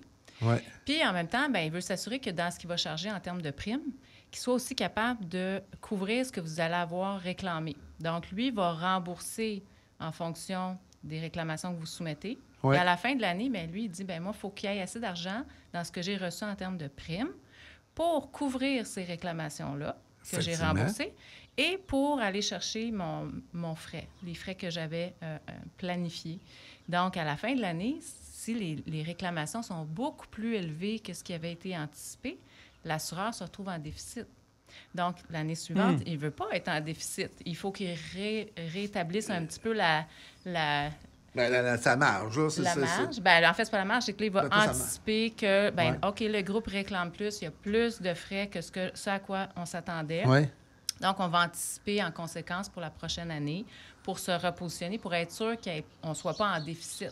Je comprends. Puis, mettons, dans ton groupe d'employés, puis dis-moi si je suis correct ou je vais trop loin, tu prends une maladie chronique d'un employé, est-ce que ça va aller jouer sur la prime de tous les employés? Non, parce que on n'a pas... Là, ça rejoint peut-être plus... Tu pensais pas à ça que j'allais poser ça, hein? Non. Le volet individuel. Par exemple, si vous voulez avoir de l'assurance-vie individuelle, à part certains produits, peut-être que vous allez aller chercher qui ne demandera pas de preuve d'assurabilité. Ça, c'est les preuves d'assurabilité, c'est que l'assureur veut savoir c'est quoi ta condition médicale pour évaluer le risque, à savoir justement, es-tu un fumeur, non-fumeur?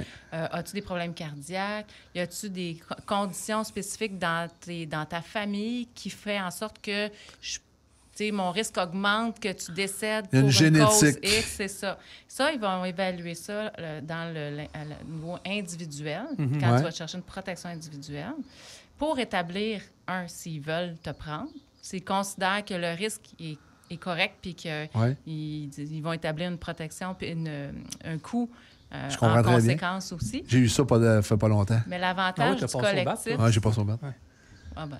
Le collectif n'a pas cet enjeu-là, parce que comme on regroupe le risque dans l'ensemble, c'est réparti sur un ensemble d'assurés. Donc, on a certains qui sont en bonne santé, c'est tout le monde qui prend la charge. Bien, c'est ça. C'est réparti. Donc, puis l'assureur ne questionne pas sur c'est quoi la condition médicale de chacun.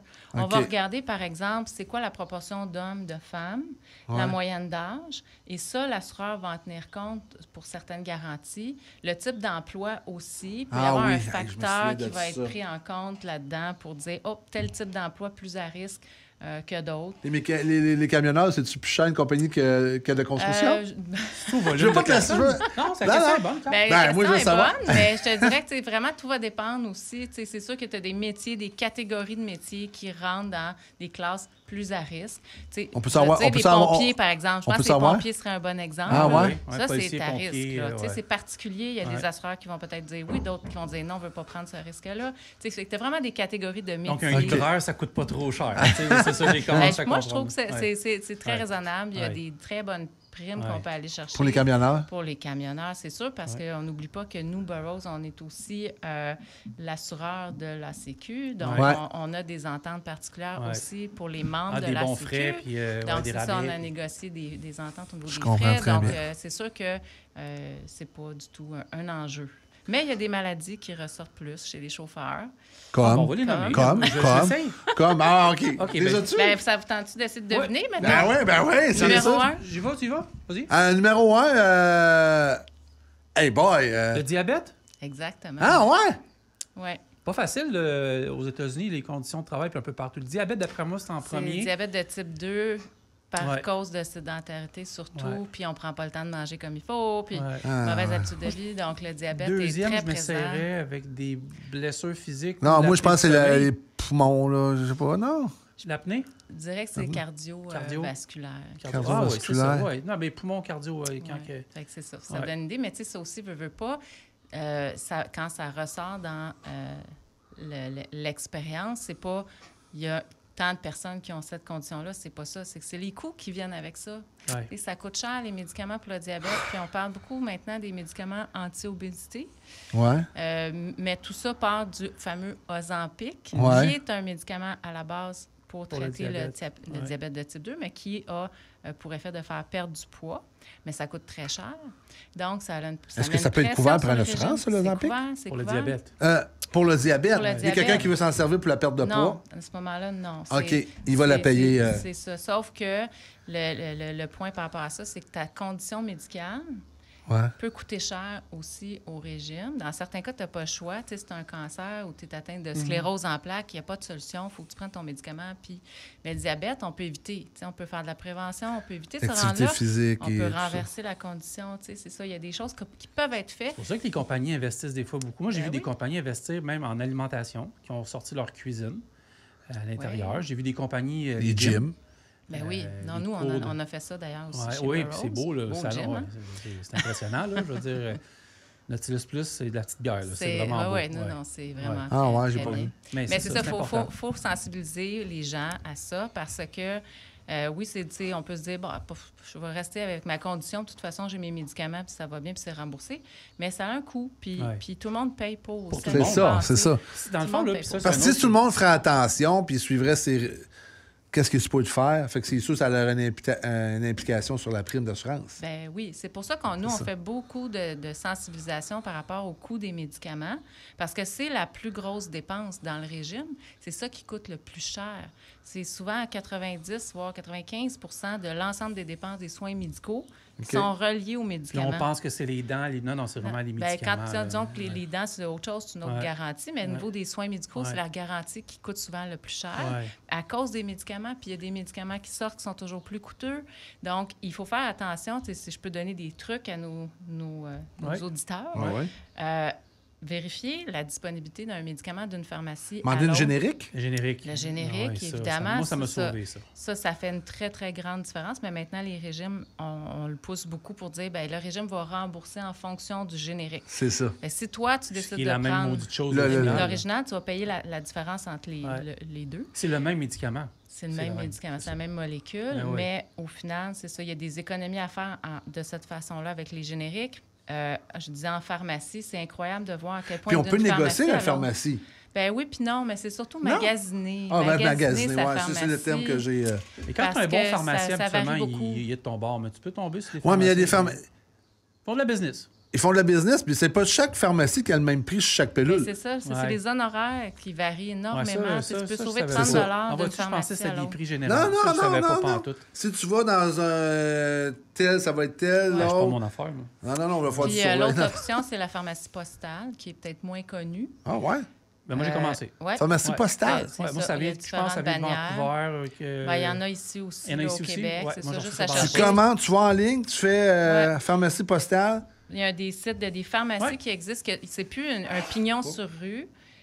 C'est que des médicaments. Tu appelles ou tu le fais en ligne et on t'envoie ça par la poste. Et tu sauves énormément de frais sur les honoraires. Je savais même pas que tu existais. Je vais aller plus loin que ça. C'est tout classifié. C'est comme un pilulier. Là, moi. Tu vois toute la liste. Tout au complet, les journées, les calories. Puis toute mais de ta liste de médicaments. Puis là, tu envoies ta prescription là? Oui. C'est le même chose qu'une pharmacie, une bannière qu'on peut voir sur la rue, mais il n'y a pas de pignon sur rue, donc eux autres diminuent leurs frais. Exactement. Préparez-vous, les Amazons de ce monde s'en vont là-dedans, une question de temps. Et puis, il y a de l'argent à faire là-dedans, on s'entend. Sens-tu, toi, un podcast sur la podcast qui met ses pilules? Moi, j'ai touché à ça. On les teste. Vu qu'il y a beaucoup de... Vu qu'on est dans une période incertaine économiquement, plus dure, est-ce que vous voyez une hausse au niveau des soins pour la maladie mentale? Y a-t-il quelque chose qui est couvert là-dedans? C'est un autre aspect, volet santé mentale. On en parle plus qu'avant, c'est la bonne nouvelle. Oui, puis le gouvernement aussi s'implique plus à ce niveau-là. Mais oui, il y a beaucoup de frais. Puis il y a une difficulté aussi d'accès à des professionnels. C'est pas facile de trouver un psychologue qui a de la place. Les listes d'attente sont longues. Puis, un autre aspect qui est souvent oublié, c'est que dans l'assurance collective, à travers tout ce qui est offert, bien, vous avez souvent un programme d'aide aux employés, ce qu'on appelle aussi un PAE. Et ça, c'est gratuit et c'est confidentiel. Les gens ont souvent peur d'appeler parce qu'ils ont peur que l'employeur C'est pas de dialogue, ça? Dialogue, c'est un fournisseur, ça, de services. OK. Mais le programme d'aide, il y a différents fournisseurs de services. Mais ça va permettre à l'employé puis aux membres de sa famille d'aller chercher de l'aide sur différents volets. On parle de santé mentale. Donc, c'est une façon d'accéder plus facilement à un psychologue ou un thérapeute, en ligne. Un travailleur social. J'ai eu affaire à prendre ça. Ça peut être en ligne, ça peut être en personne, ça dépend. Jeudi matin, là, t'es pas là, le boss, là. OK. Francis, Carl a parlé... Non, c'est vraiment... C'est anonyme, là.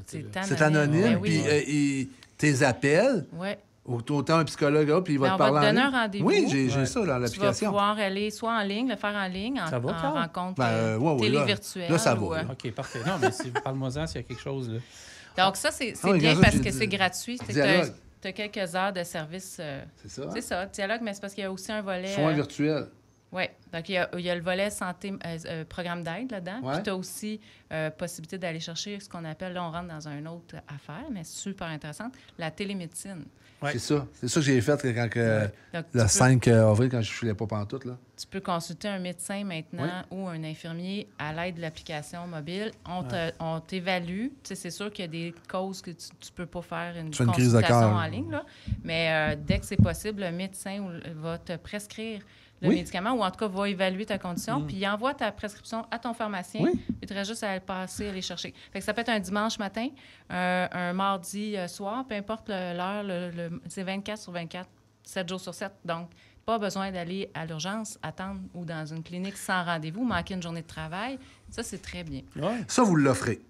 Ben en fait, ça dépend du régime ou... Nous, on peut l'offrir, dans le fond. Comme courtier, nous, on peut aller l'offrir, on peut le proposer aux employeurs s'ils ne l'ont pas déjà. Okay. On peut regarder différents fournisseurs pour voir lequel serait le plus approprié. Mais c'est vraiment c'est pas de base très étendu. Non, c'est pas de base, mais je te dirais que le programme d'aide aux employés est très répandu. Ouais. Télémédecine, ça s'en vient très, très populaire parce qu'avec le problème qu'on a avec notre système de santé, on n'en parlera pas, là, mais... Peux-tu faire une anecdote? Oui. Je me suis abonné à... Est-ce que je me trompe, là? Ça peut arriver que je me trompe, là. Peux-tu, quand tu t'abonnes au niveau du gouvernement provincial, tu peux t'abonner, puis ça coûte des frais par mois pour t'abonner, pour qu'il te trouve un médecin dans ta région. Puis le gouvernement te chargerait des frais pour ça? Oui. Je l'ai. Je sais plus, pas. Je veux peut-être un genre de Clic Santé. Clic Santé en ligne, puis j'ai des frais pour ça. Ah oui? Ouais. Et ça fait 2 mois que je cherche un rendez-vous parce que tu envoies des messages textes, tu envoies des emails, puis je paye, là. Puis ils n'ont pas trouvé encore. 0. Ben, je suis pas tant surprise. Tu sais... 0, là. Fait que c'est ça. Ouais. Faut pas de cachette, tu sais, je veux dire, t'es pas vieille, là, on est tous jeunes, là. Et ça tout évolue, tout avance, là. Est-ce que plus les années vont aller, puis plus que ça va se simplifier de plus en plus? J'ai l'impression que c'est de plus en plus facile. Dans quel sens? Pour soumettre, au niveau technologique, au niveau de consultation, je vois les consultations rapides, je vois que c'est des programmes d'aide qui est beaucoup plus accessible qu'avant. Je vois que là, les télémédecines... Mais c'est sûr que la technologie, l'intelligence artificielle aussi embarque là-dedans. Il y a beaucoup de choses qui rentrent en ligne de compte. Les assureurs travaillent beaucoup à développer des outils technologiques. Il y a les fameux portails pour les assurés sur leur site Internet de l'assureur. Mais maintenant, tous les assureurs ont leur propre application mobile. Puis ça, c'est génial parce qu'une fois que tu l'as téléchargé, tu es rentré une fois... Bien, c'est parce que tu peux soumettre tes réclamations en ligne avec ton application mobile. Tu obtiens ton remboursement dans ton compte bancaire 24 heures, 48 heures plus tard.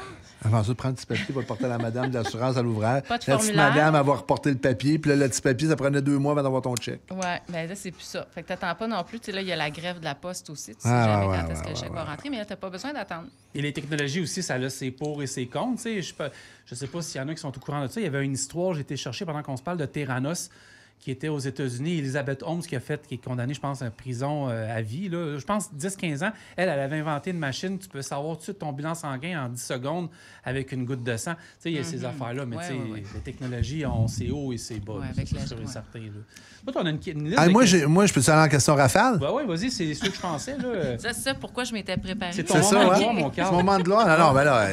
Mais t'as une liste de questions que t'as sorties. Oui, mais juste en question rafale, OK? Je les lis parce que tout le monde connaît Carl, là. Bon, ce que j'ai fait. Comment puis-je ajouter ou retirer un conjoint ou un enfant de mon régime? Donc ça, là, allez voir votre employeur, premièrement. il y a toujours une personne qui est désignée comme étant l'administrateur de régime. Et là, il faut expliquer, premièrement, ça prend une raison. On ne peut pas dire tout d'un coup, ma femme, ça ne tente plus, on la débarque. Là. Il y a toujours, il ne faut pas oublier, on est obligé, si on a accès à un régime d'assurance collective, on est obligé de participer. On ne peut pas être couvert par la RAMQ. Il ne faut pas oublier ça.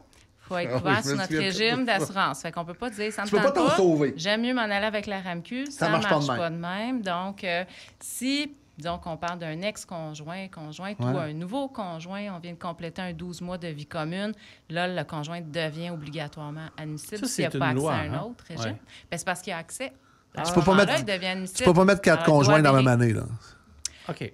Hein, Francis? Non, parce que... non, c'est correct. Il faut compléter un 12 mois un 12 mois de vie commune. Mais habituellement, c'est ça la règle. Okay. Pour les enfants, ben, un enfant naissant, on oublie souvent de l'ajouter aussi. Puis là, on s'en rend compte quand on va en pharmacie, on veut soumettre, puis on dit « Ah ben non, ça passe pas, c'est vrai. » Puis, c'est-tu 0 à la naissance ou ça prend 3 mois ou c'est 0? Ça, des fois, ça dépend peut-être des assureurs, mais je pense que dès la naissance, premièrement, je pense que les parents ont d'autres choses à penser. Ouais. Ils vont y penser peut-être après quelques semaines, un mois. Il faut assurer le flot. Idéalement, le plus tôt possible, on avise, puis on le fait ajouter sur notre couverture, mais c'est l'employeur qui va faire en sorte que ça soit modifié parce que, disons qu'on repart avec l'idée d'un nouveau conjoint. On était célibataire, on avait une protection individuelle. Là, on a un conjoint qui est admissible. Bien, on doit l'assurer et il faut qu'on modifie notre protection parce que là, on ne sera plus individuel. On va avoir une protection couple. Et donc, puis, il faut qu'on fasse une demande pour que ça soit modifié. Son assurance de mon conjoint est meilleure. Fait que je peux. Ça, oui, c'est ça. Moi, j'ai des questions pour toi jusqu'à 2h après-midi. Là.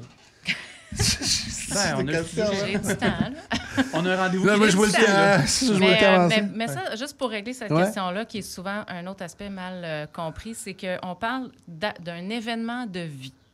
Donc, quand un événement de vie, soit une naissance, un nouveau conjoint, une séparation, il y a des changements qui surviennent dans ta vie et qui ont un impact sur tes finances. Tu sais, avoir un enfant... Des fois, c'est négatif, des fois, c'est ça vient avec des coûts.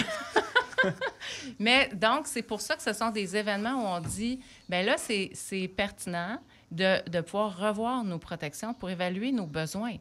Puis si on a un nouveau conjoint, puis cette personne-là a accès à un régime d'assurance collective déjà, est-ce qu'on veut payer pour 2 couvertures? Est-ce que c'est nécessaire? Puis on fait de la coordination entre les deux pour aller chercher... Ben, tu n'as pas le choix de payer pour les 2, mais tu peux en avoir une moins grosse que l'autre. Bien, en fait, c'est qu'il faut que tu détermines selon tes besoins puis les coûts, parce qu'il y a un coût, chaque protection a son coût. Est-ce que ça vaut la peine, selon nos besoins, de payer pour 2 assureurs, 2 protections, ou est-ce qu'on est mieux de dire, bien, ma conjointe est peut-être nouvellement admissible à son assurance, mais finalement, mon régime est plus intéressant par rapport au coût, par rapport à ce que nous, on anticipe qu'on a besoin en termes de réclamation. Fait qu'on va s'assurer du bord de monsieur. Puis là, ben, c'est l'assureur de monsieur qui prend en charge la couverture pour lui et sa conjointe. Mais ça se peut l'inverse se peut aussi. Peut-être qu'on se rend compte que l'autre est plus intéressant, ça répond mieux aux besoins. Donc là, monsieur va peut-être dire, ben moi, de bord, maintenant qu'on a accès à cet autre régime-là, je vais m'en aller là-bas. Je vais m'exenter en soins santé dentaire. Ça donne et rien je vais me faire couvrir. Ça dépend. Comme je vous dis, il faut vraiment évaluer. Pour des personnes qui réclament beaucoup, ça se peut que ça vaille la peine. L'avantage, c'est de faire de la coordination puis de pouvoir aller chercher jusqu'à 100% de remboursement sur nos frais. Il faut évaluer qu'est-ce qui vaut le plus la peine. Parce que tu ne peux pas le réclamer aux 2. Mettons, moi, je te soigne. Tu peux réclamer aux 2? Tu peux réclamer aux 2, mais en respectant un certain ordre. Ton assureur, est toujours le premier payeur. Puis une fois qu'il a remboursé, tu peux soumettre à l'autre pour la différence que ton assureur n'a pas remboursé. Mais tu ne pourras jamais aller chercher plus que 100% de ce que tu ne pourras pas t'enrichir avec ça. Moi, la partie, l'assurance à ma blonde n'a pas payé. Je peux la réclamer avec mon assurance. Oui, puis ton assureur va rembourser, puis ça se peut que tu ailles chercher 100%, puis ton frais va être 0. Ça ne t'aura rien coûté au final. Mais est-ce que ça vaut la peine par rapport à ce que ça te coûte en prime des 2 bases? C'est ça qu'il faut vérifier. Oui, parce que si ça me coûte plus cher que qu'est-ce que je réclame, je vais aussi mettre de le laisser aller. Point 2? Point 2.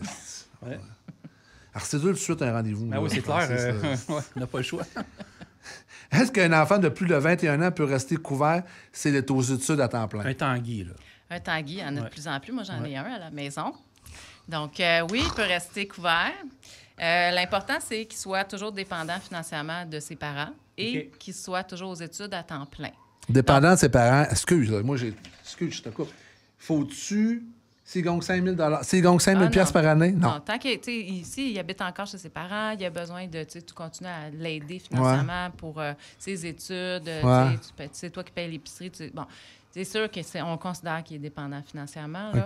Et tant qu'il n'a pas atteint l'âge... Habituellement, c'est 26 ans, l'âge limite, ou même s'il est encore aux études et qu'il habite encore chez vous à ce moment-là. Là, c'est fini. L'assureur dit, bon, on 47, c'est correct? 47, ça commence à être vieux pas mal. J'en connais.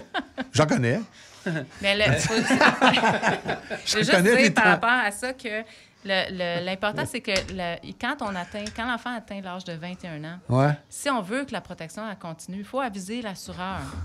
Ça ne sera pas tout seul. Il faut que tu fournisses une preuve que l'enfant est toujours aux études. Donc, carte étudiante, horaire. Et à chaque année, tu dois reconfirmer que l'enfant est toujours aux études à temps plein. Ben, c'est normal, à un moment donné. Donc, à chaque année, l'assureur te demande de confirmer que l'enfant est toujours aux études. Tu as répondu quand même à cette question. Je peux, Carl?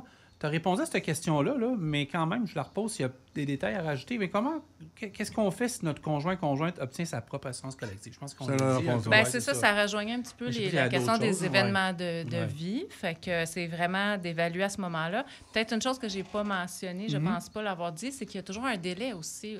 On ne peut pas, 6 mois plus tard, se dire finalement, là, on va changer ça. Moi, je vais m'exenter. On va se couvrir du côté de ta conjointe. Non, il faut que ça soit fait dans les 31 jours qui suivent la date de l'événement.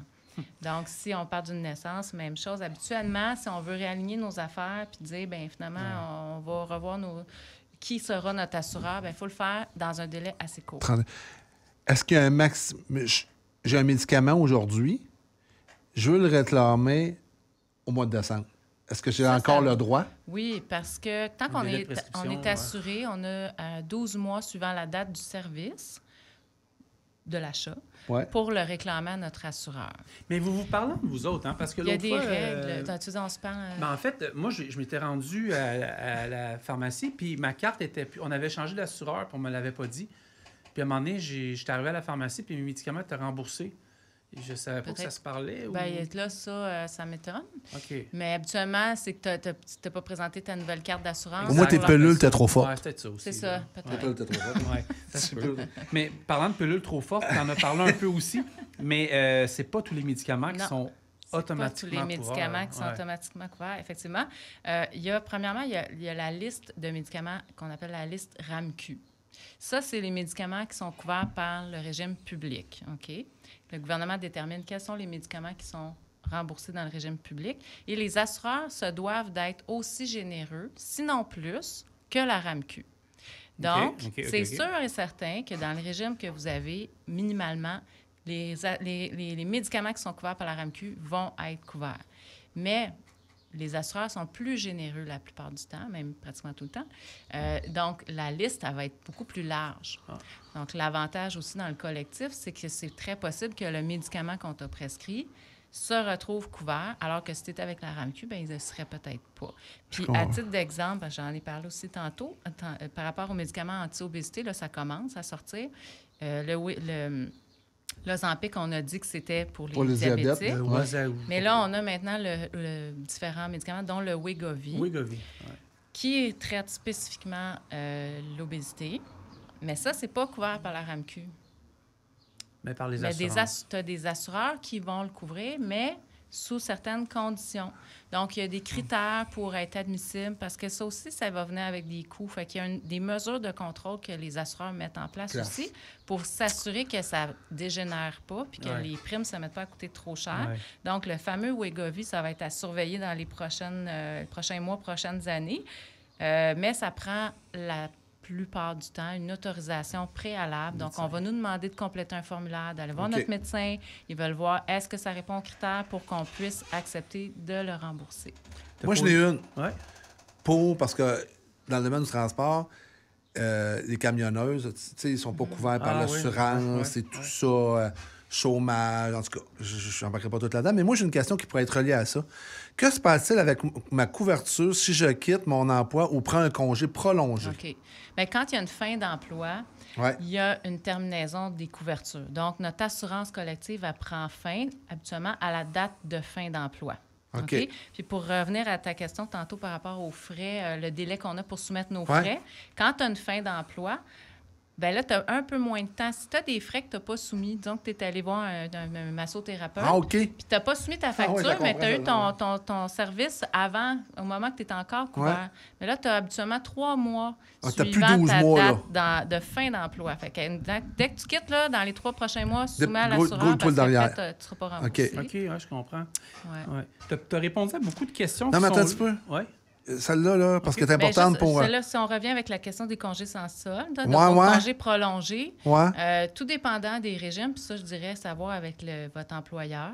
Mais habituellement, il y a des clauses de congés sans solde qui disent qu'il y a certaines couvertures qui vont être maintenues pendant une certaine période, mais c'est pas tout le temps le cas. Des fois, il n'y a rien qui est maintenu, fait qu'il faut vérifier. Mais si je m'arrange avec mon employeur puis je décide que la prime, je continue à la payer? Bien, ça, c'est à voir. Disons, mettons qu'on parle d'un congé de maternité. Oui, c'est ça. Congé de maternité, là, à ce moment-là, les couvertures sont maintenues et on doit continuer de payer. Donc, il faut prendre un arrangement avec notre employeur. Quel temps par mois je vais faire ta part soit payée à l'employeur pendant que tu vas être absent. Ça, c'est des cas où on ne se pose pas de questions. Là, c'est maintenu dans un cas comme ça. Mais congé sans solde, il faut s'informer. J'ai une question. Oui. C'est quoi ta... Non, je vais dire ce qu'il veut, lui, Chris. Ce qu'il veut, lui. J'ai une question, prof. C'est quoi ta prochaine disponibilité pour revenir? Oh my God, attends. Parce que là, mon téléphone est plein de ma tête à bouille, moi, là. Puis tous les sujets qu'on a apportés là, tous les sujets qu'on a dit là, c'est tout quelque chose de passionnant. C'est tout quelque chose que les... mieux pourquoi je suis moi-même si passionnée. Hein? C'est vaste. Puis c'est vaste. On a encore plein d'affaires. Puis je sais que le monde va écouter ça. Puis que... les camionneurs qui sont dans le camion... sont gênés de poser des questions. Sont gênés, puis ils se disent à leur femme... on va avoir les médicaments, mais ils sont pas au courant de tout ce que tu viens d'élaborer. Exactement, c'est ça. Puis c'est ça qui est important. Puis je sais que j'ai d'autres questions. Fait que je veux, avant que tu partes, que tu nous dises ta prochaine disponibilité. Mais pas de problème, ça me fait plaisir. Puis on finira ta liste de questions à ce moment-là. Avec plaisir. On va regarder. On a une liste avec Evelyne, des prochaines dates qui s'en viennent. On a une, dans ce cas, tu vas prendre des vacances en août, là? Oui. C'est un petit break en août. C'est correct, ça. Écoute, c'est un... Excuse, si on te coupe, parce que là, le temps nous arrête, là. Mais c'était... Ewan, là, moi, j'aurais posé des questions. Mais il faut le dire, Carl, parce que tu en as géré des chauffeurs, j'en suis un, puis on est souvent... Pas qu'on est gêné, mais des fois, on dérange. On connaît pas ça. On connaît pas ça. Ça vaut la peine. Il faut apprendre, il faut s'éduquer, il faut sensibiliser les gens, comprendre mieux, puis apprécier après mieux aussi ce qu'on a. C'est ça. Parce qu'à un moment donné, le gars, il dit, comme tu disais au départ, ça coûte cher. Oui, ça peut coûter cher pour les médicaments, mais ça l'ensemble, c'est un groupe de choses. L'assurance salaire, quand on en a parlé tantôt, il y a un coût, mais c'est quoi l'impact aussi sur ta vie, ta famille? Si tu n'as pas rien, tu n'as pas de revenus qui rentrent. Fait que le meilleur truc pour que ça coûte moins cher, c'est la prévention. Oui. Puis surtout, faire attention au niveau des médicaments. Quand on a-tu vraiment besoin? Des fois, on veut aller chercher une prescription, on n'est pas sûr si on va le prendre. Mais prenez-le pas tout de suite. On va pas chercher. Bien, la chercher, mais peut-être attendez avant de dire je vais la prendre pour 3 mois. Peut-être voir, je vais-tu vraiment le prendre? Puis après ça, si vous le prenez sur une base régulière, bien là, oui, allez le chercher pour 3 mois parce que vous allez le sauver sur les honoraires. Puis demandez la générique. Puis demandez la générique. Aller en pharmacie postale. Oui, on se rend service à nous autres, mais on se rend service collectivement aussi, parce que plus ça coûte cher, au final, on paye plus cher. Plus que ça coûte cher, plus ça nous coûte cher. Exactement. Ouais, vous avez tout compris. Ouais. Ah ben, on n'est pas si pire. On a-tu bien fait ça, là? Ben oui. C'était super. Tout a été ça coche. Merci beaucoup, Valérie. Merci, Valérie. On va revenir bientôt.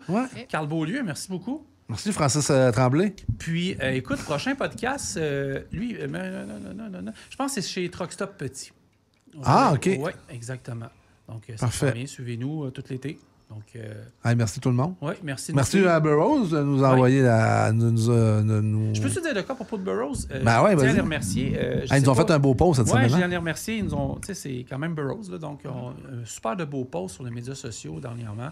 Merci beaucoup. Puis pour vrai, les épisodes, Evelyne, Martin, Pierre Chamberlain, Raymond, Marc-André, Frédéric, Valérie, Vous arrivez avec des points complètement c'est fun. C'est différents. fun. C'est vraiment le fun. Puis ça a une bonne écoute en plus. C'est vraiment le fun, ces chroniques-là. Puis c'est beau chialer, des fois, parler de transport, mais il y a des choses importantes aussi élaborées. Ben, on a autre, c'est transport, mais c'est tout ce qui est autour du transport. Oui, voilà. Merci, Carl. Merci, Meilleur. Puis tout le monde qui nous écoute, merci beaucoup. Puis on se revoit une prochaine. Merci.